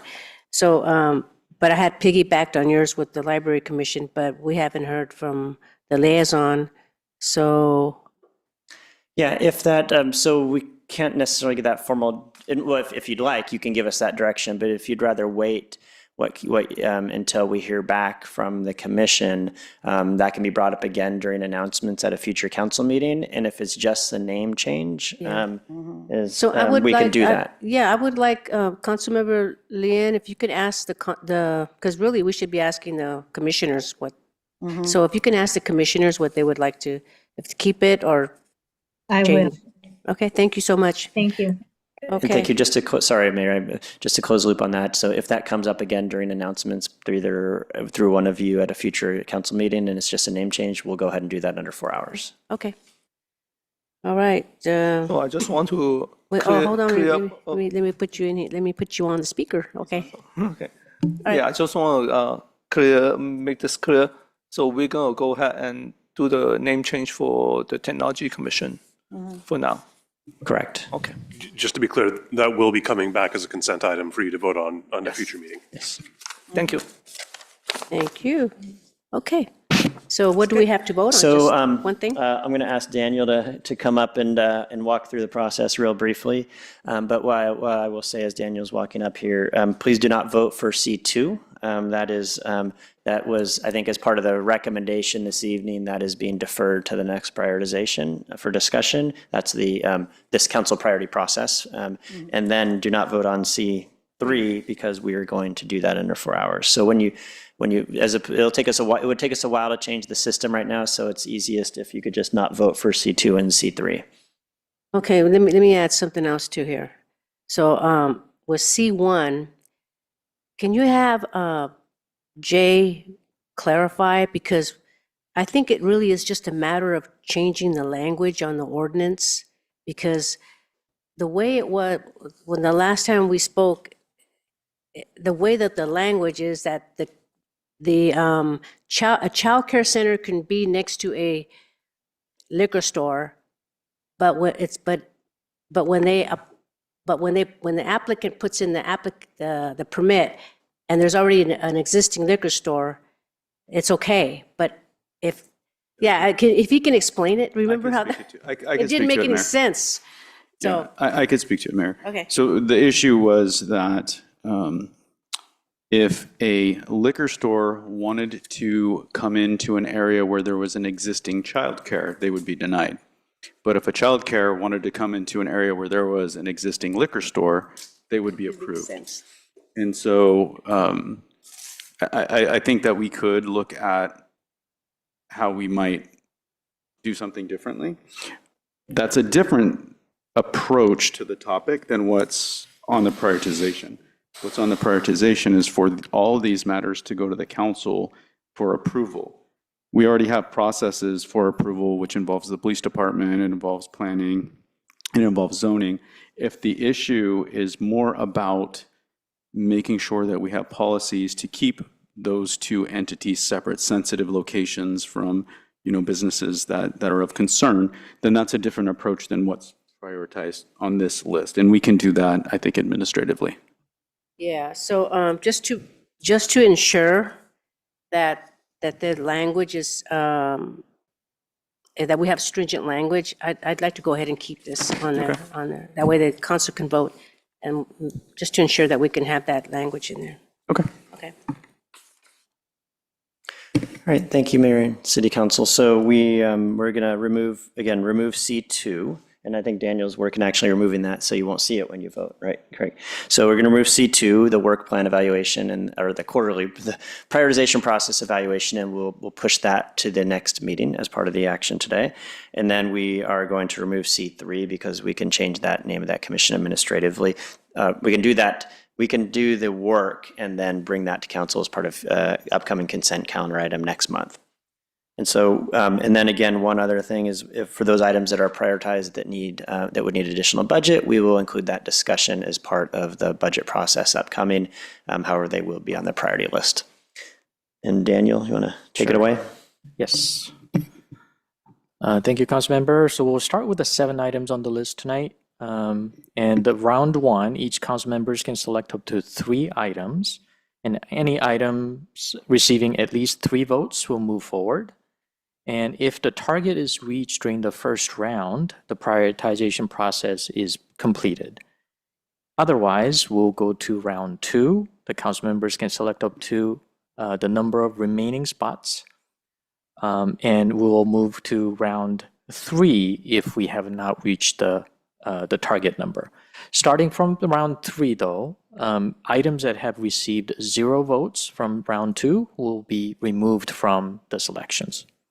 And once we reach the target threshold, city clerk will share the final results, and she will also call out the results as well. He doesn't vote for me. And I'll be here to assist you if you have any issues.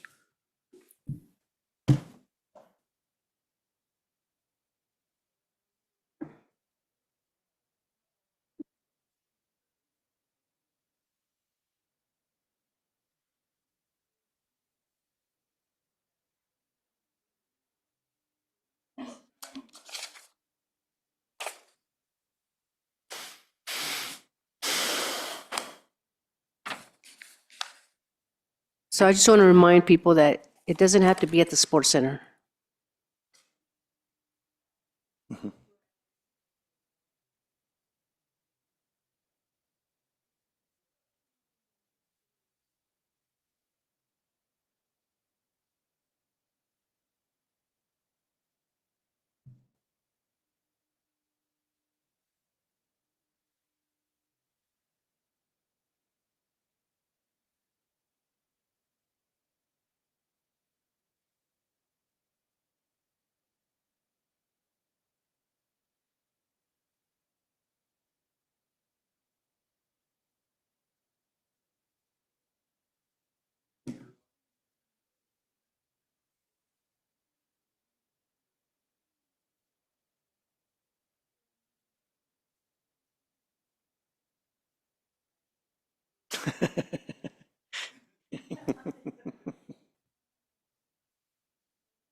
We are just waiting for Councilmember Leanne to finish her voting.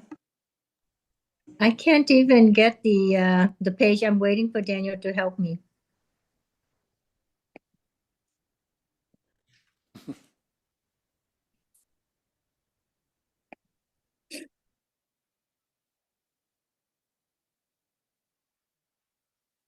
Hi, Councilmember. So in the email that I sent you today, if you click on the bottom link, it's the voting link.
We received the first round of votes. I will read these in the record. Mayor Montano, for her selections, was R1, review the existing policy to grant the city council authority to approve or deny massage facilities. R7, explore use of public funds to advertise restaurants on VTA bus shelters. and R9, Explore Friendship City. Vice Mayor Barbadillo selected in round one, R1, review the existing policy to grant City Council authority to approve or deny massage facilities and alcohol and beverage control licenses. R7, explore use of public funds to advertise restaurants on VTA bus shelters, and R9, explore Friendship City. Councilmember Evelyn Chua selected for round one, R5, place billboard at the Sports Center to inform community about events and activities. And R6, explore the creation of small parks in neighborhoods without them, such as the area of North Park Victoria and Nicklaus Avenue. Councilmember Lamb, for round one, selected R1, review the existing policy to grant the City Council authority to approve or deny massage facilities and alcohol and beverage control licenses. R4, revisit the 2 to 3 day street fair proposal during FIFA. And R7, explore the use of public funds to advertise restaurants on VTA bus shelters. Councilmember Leanne selected for round one, R5, place billboard at the Sports Center. R8, consider and adopt a drain program to engage community members and residents. In R9, explore Friendship City. The ones that have received 3 votes are R1, review the existing policy to grant the City Council authority to approve or deny massage facilities and alcohol and beverage control licenses. R7, explore use of public funds to advertise restaurants on VTA bus shelters. And R9, explore Friendship City. That would be all 3 items.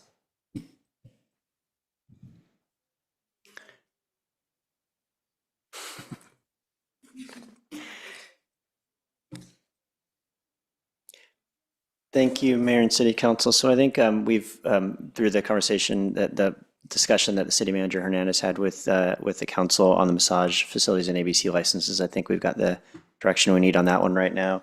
If there's any final feedback that any of you have on the items, the item number 1, the massage and ABC licenses, item 7, the VTA advertising, or item 9, the, I'm blanking. Yeah.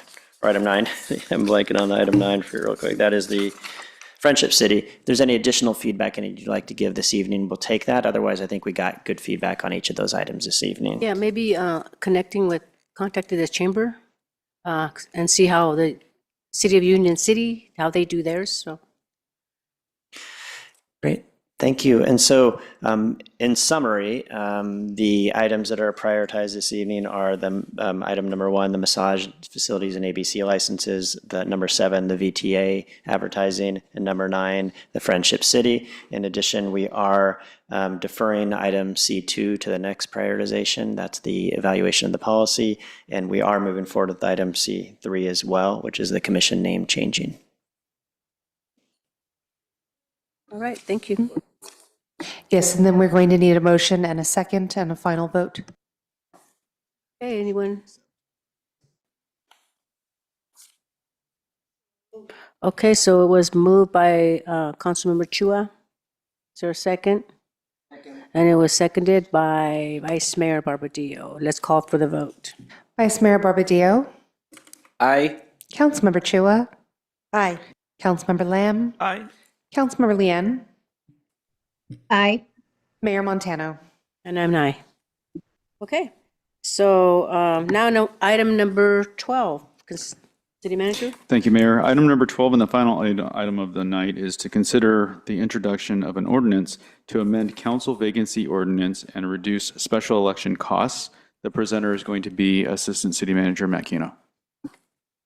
Thank you, Acting City Manager Hernandez. And so, as some background, I'll get started as the slide presentation is being pulled up. We have an ordinance that is nearly 50 years old that governs city council vacancies. And so if a city council position becomes vacant during the term for any reason, this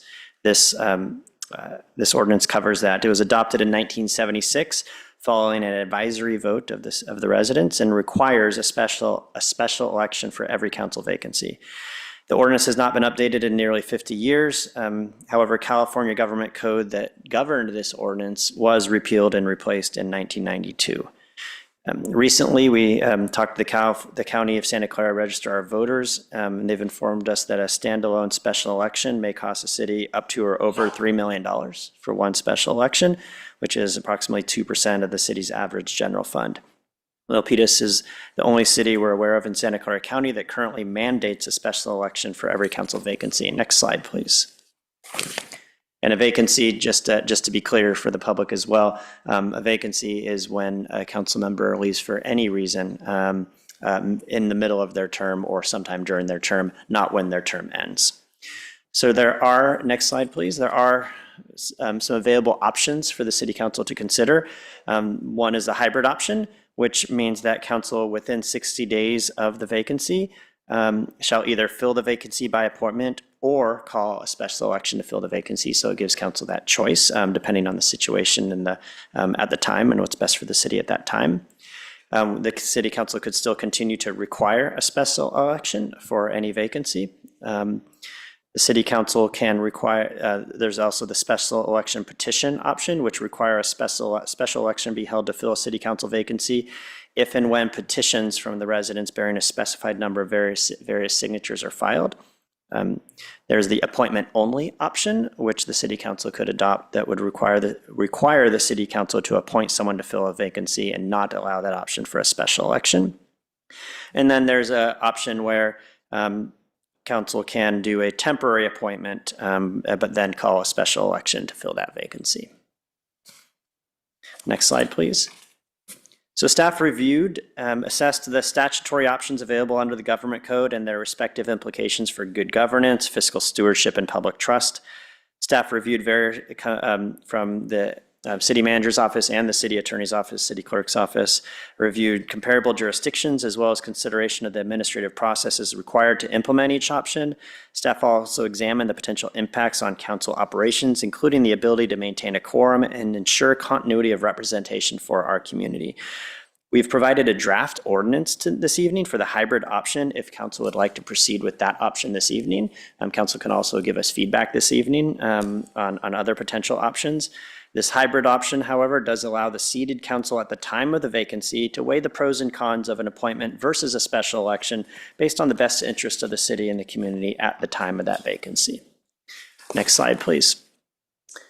So again, if council would like to introduce the hybrid option, which is the ordinance that is in your packet this evening, the recommendation would be to introduce the ordinance titled, and the title of the ordinance is An Ordinance of the City Council of the City of Milpitas, amending Milpitas Municipal Code Title I, Chapter 3, related to vacancies on the City Council, and then waive the reading of the ordinance beyond the title. And with that, I'm here to answer any questions that you have this evening. Thank you. So now we'll call for public comment on this item. Is there anyone from the public? I have no public speaker cards, Mayor. Okay, anyone out in the public? Seeing none, I will close this public comment section and go on to council discussion. We have Councilmember Chua. Thank you, Mayor. I initiated this amendment to provide the council with additional option to appoint a replacement by majority of the council, saving taxpayers dollars while ensuring continuity in city governance. It also modernizes our ordinance and aligns Milpitas with the current practices used by many cities today. So those are the main reasons I initiated this amendment to the vacancy ordinance, which has not been updated for 50 years. It's really amazing to me until I did the research and I was like, what, 50 years? So this is it, rectifying what we haven't done the last 50 years. Thank you. Thank you, Mayor. Thank you for that.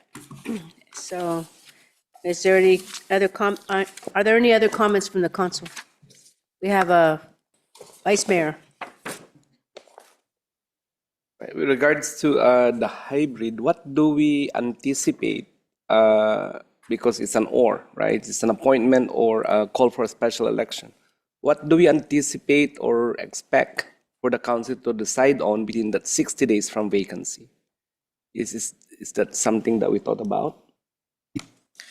So can I clarify your question and see if the city clerk also has some feedback, can help me answer this. So it's you're asking what is expected of council within 60 days of the vacancy? Right. So we have an alternate choice. appoint or do special election, and it's done within 60 days from vacancy. Correct. Right. So what are we expecting as considerations for the council to make those decisions in a span of 2 months? Sure. Okay. Thank you. Thank you. Thank you for that. So the one would be the budget. We would definitely at that time when that vacancy happens, we would be able to get a new cost estimate or have recent cost estimates from the county registrar of voters to determine how much that special election could cost. We would evaluate how much that costs. Let's just say it's $3 million in the context of the city's budget at that time. If it's 10 years from now, it would be very different from right now, depending on the city's reserves. I think the city council would also likely want to consider how long into the appointment the vacancy occurs. For example, if the person was about to term out in 2 months and then they won the lottery and then and left, then it would be then that would be very different than, well, it'd be too late to do a new election. But if let's just say that it was 6 months from them terming out, it'd be very different from the situation if they left within 1 month, as an example. So that consideration, would likely want to get some really quick public feedback. It's possible that we would, but it'd have to be really fast because the turnaround time is very quickly, but there could be a way to get very quick public feedback. There's different ways of polling the public through quick internet polling in multiple languages, but it would have to be really quick and rapid so that we can see what the public is expecting of you. So there's some things that we would likely put into a staff report and then come back to you with. And if I may add, one other factor that I've seen considered is if you have a vacancy that occurs shortly after the start of the term, the city council might also look at whether there was another candidate who had just missed the cutoff in terms of the votes who may be appropriate choice as reflecting the people's will without going through the cost of a new election. That's true. How about, is there a rule? Where did we get that 60 days? Is there a rule that we need to? That's coming from the statute. So the hybrid rule that you have in front of you as the ordinance is actually the default option. If you do not have an ordinance in place, that's what you're required to do. You don't have a whole lot of flexibility if you want to adopt this one to be able to change those parameters. Really, the default one that is here, you can either go with that or you can adopt one of the other models. You don't have a lot of ability to sort of fine tune this particular one. Okay, thank you. Thank you, City Attorney. That's what I was going to say. It's a state rule that the 60 days. Correct, and I was asking the city clerk that the last week when we were finalizing the agenda report, so that's a pretty quick turnaround time. So as you're recognizing, it is a quick turnaround time. Okay, anyone else? So I know the whole reason, well, I think for Councilmember Chua is that because we all know that elections are very expensive. I mean, you're talking about what, millions? Correct. Millions, 3 million, 4. And I think that's in order to avoid having to pay all that money. But at the same time, it depends on the majority of the council. If you're going to do hybrid, you could still, the majority of the council will still, so really it doesn't, go ahead. It's an option. There could be an instant that we might want. See, there's an instant. If majority of the council members cannot perform their duties, we have to do election. That's the state law. Yeah. So correct me if I'm wrong, that according to my research. That's my understanding, yes. Mhm. Because you don't have enough people to appoint. Yeah, you others. cannot appoint if 3 of the council members, the majority of the council members cannot perform their duties, then you have to do an election. Yeah, okay. Yeah, okay. So So just in the draft ordinance, we have language that says, notwithstanding any other provision of this chapter, the city council will not make an appointment to fill a vacancy if the appointment would result in a majority of the city council serving as appointees. Exactly. So you can't have a council majority of appointees. Yes. yeah, well, thank you for doing the research. To do your due diligence. I did. Okay, we have Councilmember Lamb. I have one question. This is a hybrid model, and I have question regarding the appointments part of the of the hybrid. How many people are allowed to appoint by the city council? Can I refer to, if you look at the draft ordinance 1-3.2.01 in your packet, I think you're asking how many of the council members can be appointed? No, each council member, let's say one of the council member is not here. So you have 4 council member, and each council member can appoint how many people? Just to Majority. clarify, there'd be one appointment that would be made by majority vote of the council. Majority. So the remaining council members would have to make a majority vote on one candidate to fill the vacancy. Only one. So we would have some sort of application process. What other cities have done, they put an application process online, then we would give you all those applications in advance of the council meetings. It's not appointed by the city council. The name is not appointed by the city council. So someone has to It can be apply, two. and then the city council determine. May I respond to this? Part of what the city council would do in that 60-day time period is determine the method by which they would appoint someone if they select an appointment procedure. So they could select to appoint the next most vote getter. They could select to have an application process. That's part of what that 60-day time period is going to be. Okay. Then eventually it'd be a majority vote of the remaining council members would be the appointment of that person. Thank you. Okay, anyone else? So I think Councilmember Chua has a question. No. Seeing no other feedback from the council, I would like to move to consider the introduction, to approve the introduction of the ordinance of the City Council, City of Milpitas, amending Milpitas Municipal Code Title I, Chapter 3, relating to vacancies on the City Council.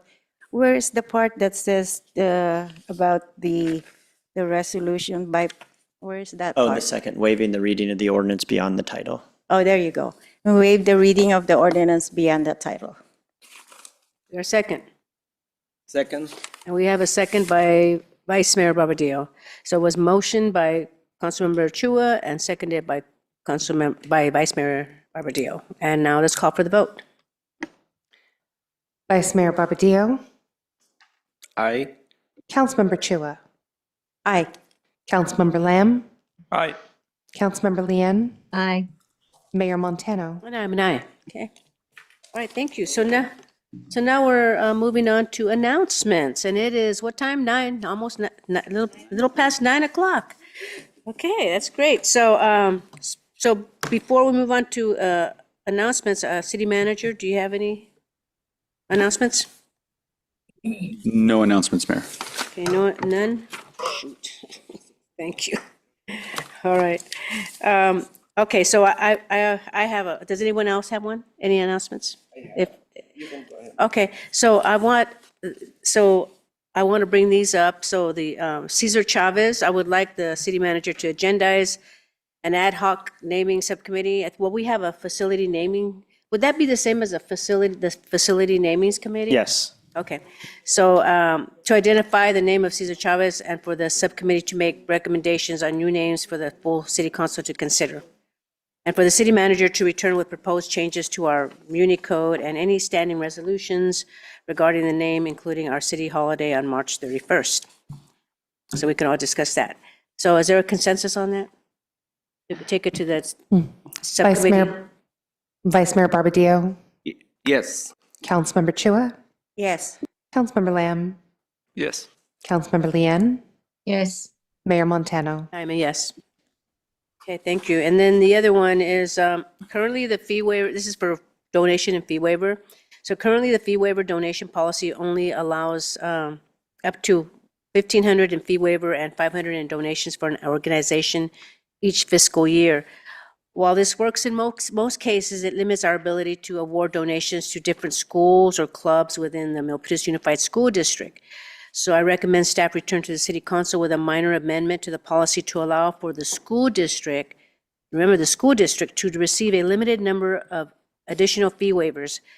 For example, there's been cases where one club applies, but the rule is right now that only one entity can receive funds, and I'd like to change that because it's not fair for a lot of other clubs that want to apply for funds from the school district.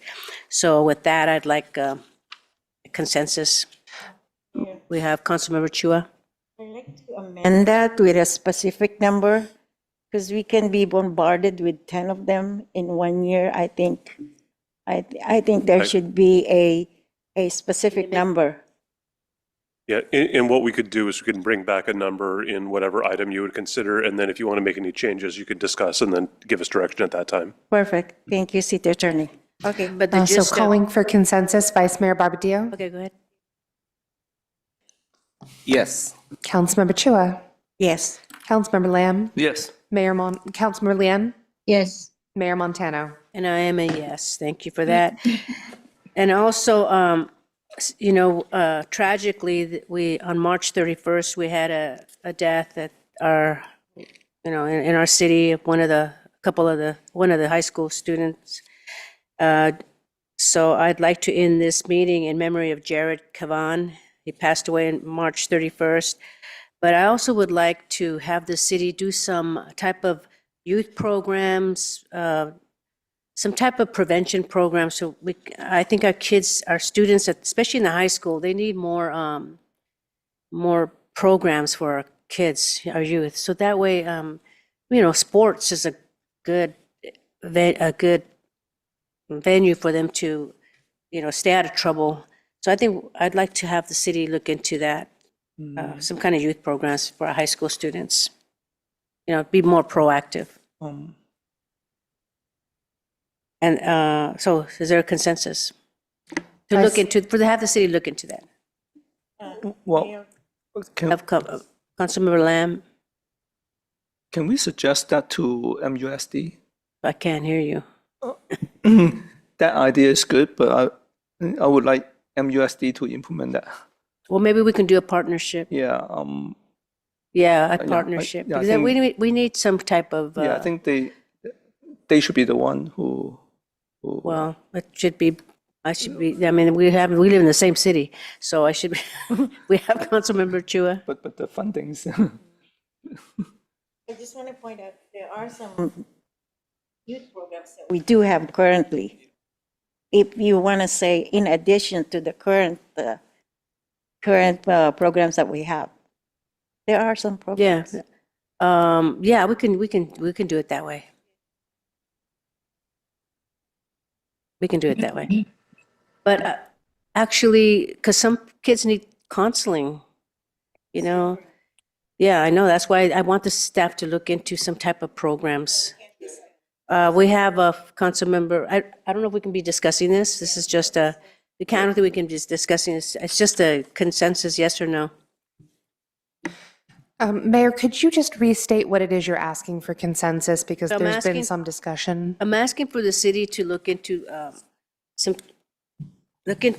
what will it cost, some kind of program for providing some kind of intervention, some kind of intervention programs for our kids. Might be counseling, it might be inviting some motivational speakers, it might be programs for our youth, maybe after-school programs, maybe sports programs. But I'd like the city to look into it. I'm not saying that we're going to do it, but we're going to fund it. But how much will it cost? It all depends, just to look into it. Can I make- In partnership with the school district, and I'd like some, If you don't mind, if I could just, maybe it's seeking clarification, maybe it's offering thoughts, I don't know, maybe it's both. That could be very complex, right? Depending on what we want to do. If we're talking about designing programs that don't exist, that's definitely going to be more than 4 hours of staff time. What I would suggest is that we come to council with the information memo outlining the existing programs that are either offered through MUSD or the city, and then maybe provide a context that may help guide the council in what direction they want to give us as staff.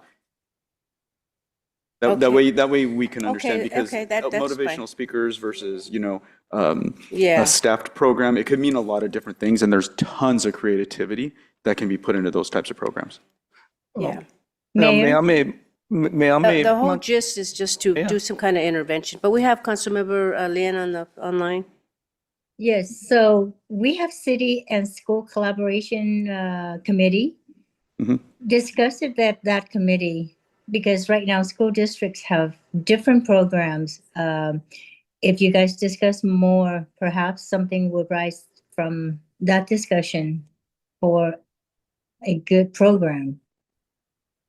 That's a great idea. So we'll go ahead and put agenda, so Renee will agendize it on our next city school collaboration meeting. That's probably the best way to go. So scrap that. The other one I have is, so we all heard Cliff Williams, if I could recommend some type of recognition plaque for him on, right there in the city hall, at the downstairs where we have the plaque names. Okay, well, hold on. Okay, When I was awarded the Citizen of the Year, it's really an organization that did it. It's not the council. So I don't know. Oh, yeah, that's right. It's not. It used to be It's this. not the council. You're right, it used to be the, Lanessa Columbus was in charge of that. Yeah. Yeah, I So don't we know. can't- You're we right, can't you're do right. that. Okay, yeah, you're right. It has to be an outside organization. Okay. Mayor would, But that doesn't mean me, the mayor, we can do a certificate, some type of That's what I was commendation. saying. That would be good. Okay. So, yeah, okay. So, I would like to close this meeting in memory of Jared Cavan. Oh, does anybody else, we have one more.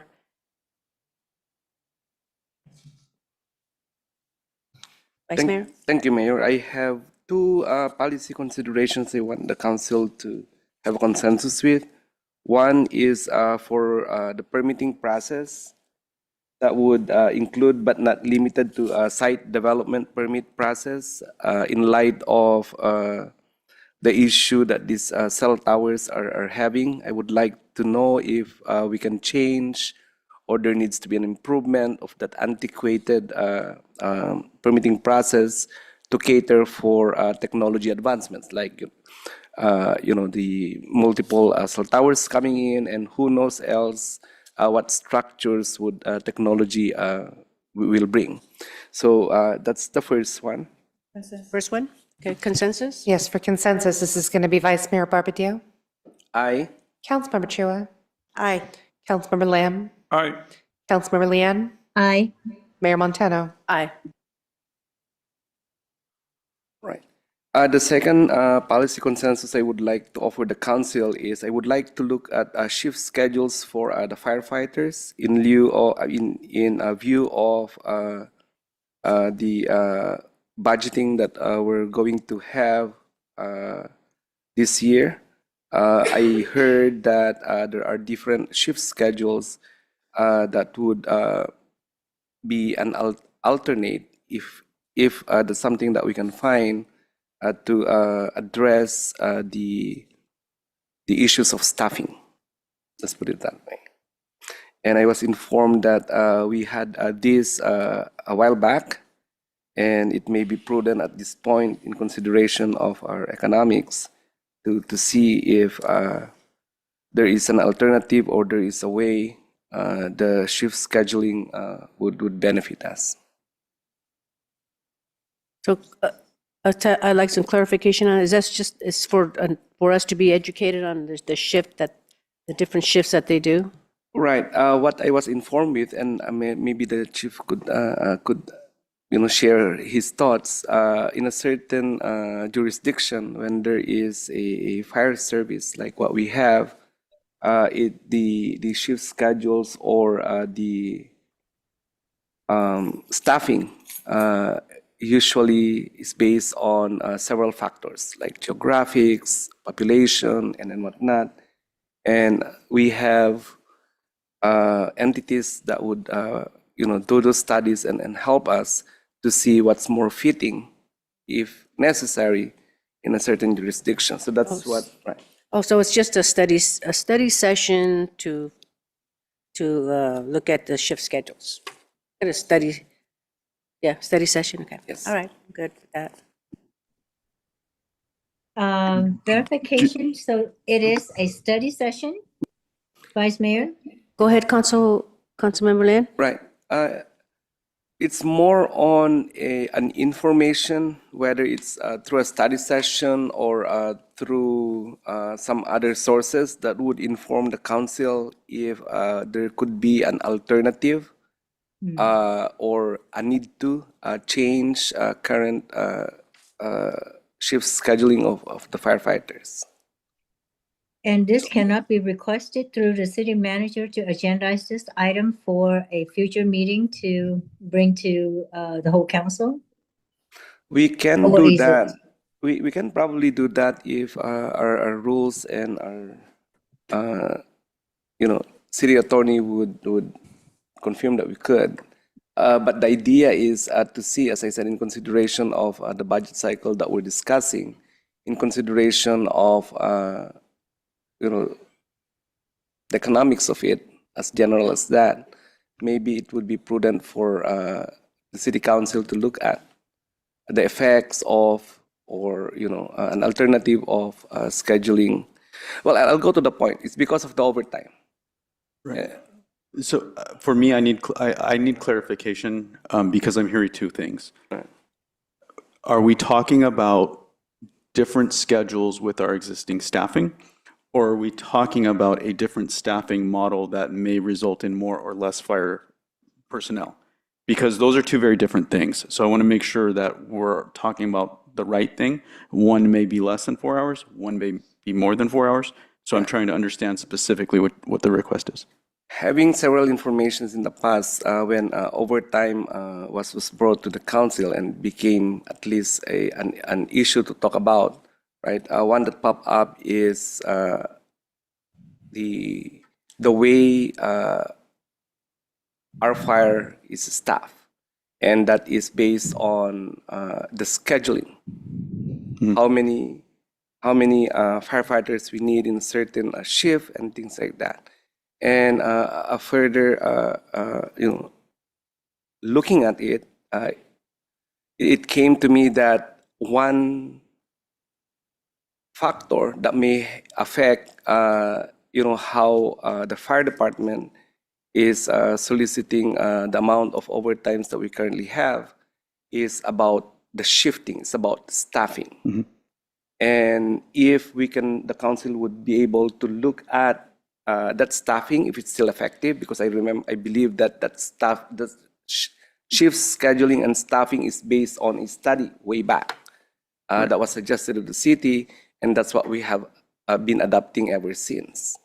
So the intention of my consensus is to see if that shift scheduling recommended to us and we had adopted for the last few years is something that we could continue to do, something that we could tweak, something that we could consider an alternative with, with the concept of trying to solve the issue of overtime. That's very helpful. So that would be a staffing analysis. The last staffing analysis was done through a third party in 2019. That would require more than 4 hours of staff time, so it would have to be prioritized by the council. The next prioritization is probably going to be August or September. We just did this one. That would align with the next budget year, which is probably okay.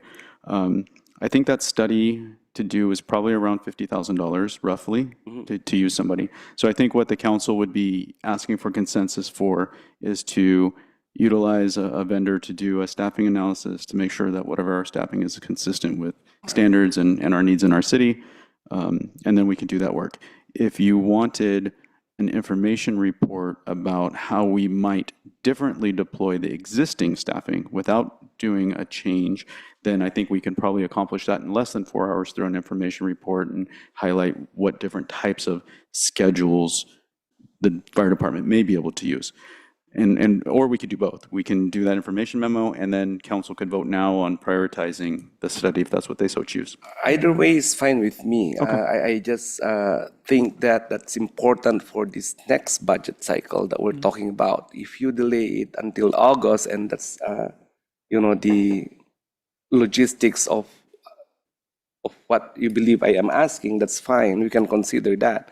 But this council, at least my vote, will lack that information in considering the budget talks that we will have and needs to approve in June.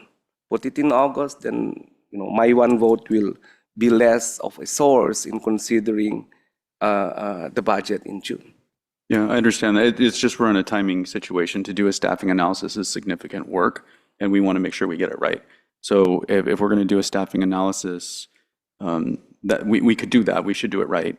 And we're happy to do whatever you choose. But doing a full staffing analysis between now and the budget adoption at the end of June, I'm just being real. I just don't see that being a realistic timeline. Okay. But it definitely can be in place for the next year. And it also aligns in timing. As you know, IAFF's negotiations will occur next year. So if there has to be a change, there's also the meet and confer and all those things. So those are just things for consideration for you guys to vote. Right. We can't talk about it. I'm Right.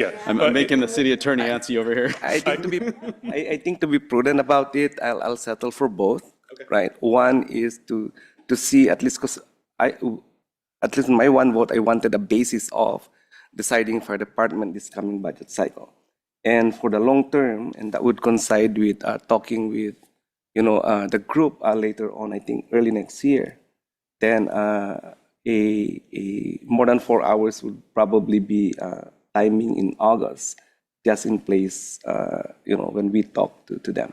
If I could add just a little bit, I do want to temper expectations a bit, because even on the proposal being less than 4 hours, if we're looking at potential implementation, we still may have meet and confer issues that would need to go through. So I wouldn't want to create an expectation that anything would be able to necessarily be final by the time of budget implementation, even in the best case scenario, just because of the number of steps that may have to be between here and there. But it's just the idea. Implementation may be interpreted several ways, right? And I understand we cannot, even with the concurrence of the council, change shift schedules. Probably but it's a consideration for, let's say, hey, it's something that we have to act on, not necessarily changing the shifts, but changing something in policy. Right. Calling for consensus, Vice Mayor Barbadillo. Aye. Councilmember Chua. I just want to make sure that everybody's clear of what's being asked here, because I'm confused. I know there's one short term. The short term one is less than 4 hours, and the long term one is the study. Can I make a recommendation to split the two? Yes, I think so. Let's talk about One staff first. committing to an information report to council explaining the current deployment, the schedule, and any alternative schedules without evaluating staffing numbers. Exactly. Let's talk about that first. Yeah, And we'll get a consensus, better. and then I'll talk about the second one. Okay. You want to go ahead and? All right, for the short term, Vice Mayor Barbadillo. Aye. Councilmember Chua. Aye. Councilmember Lamb. Aye. Councilmember Lian. Aye. Mayor Montano.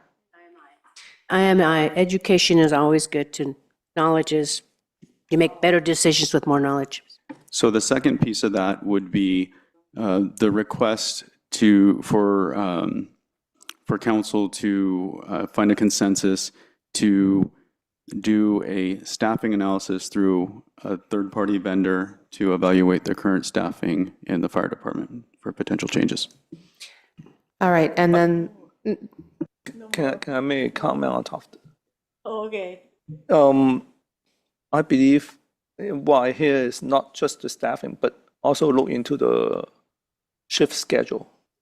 That would be together. This is this would be the more large-scale, in-depth That's right. look So at both staffing and and schedules. and Correction. schedules. It would be similar to what they did in 2019. is what you would be prioritizing. For consensus, Vice Mayor Barbadillo, Aye. Councilmember Chua, Aye. Councilmember Lamb, Aye. Councilmember Lien, No. Mayor Montano. And no, because I know it's going to cost a lot of money, so I'm good with the first one.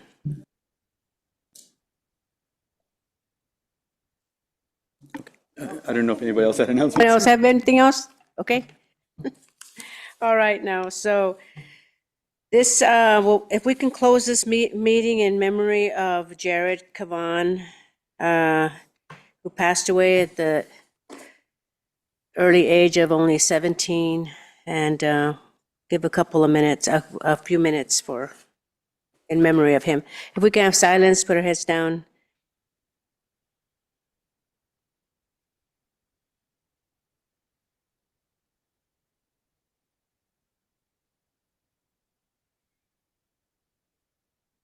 Okay, amen. Thank you, everyone. Good night, everyone. Meeting adjourned.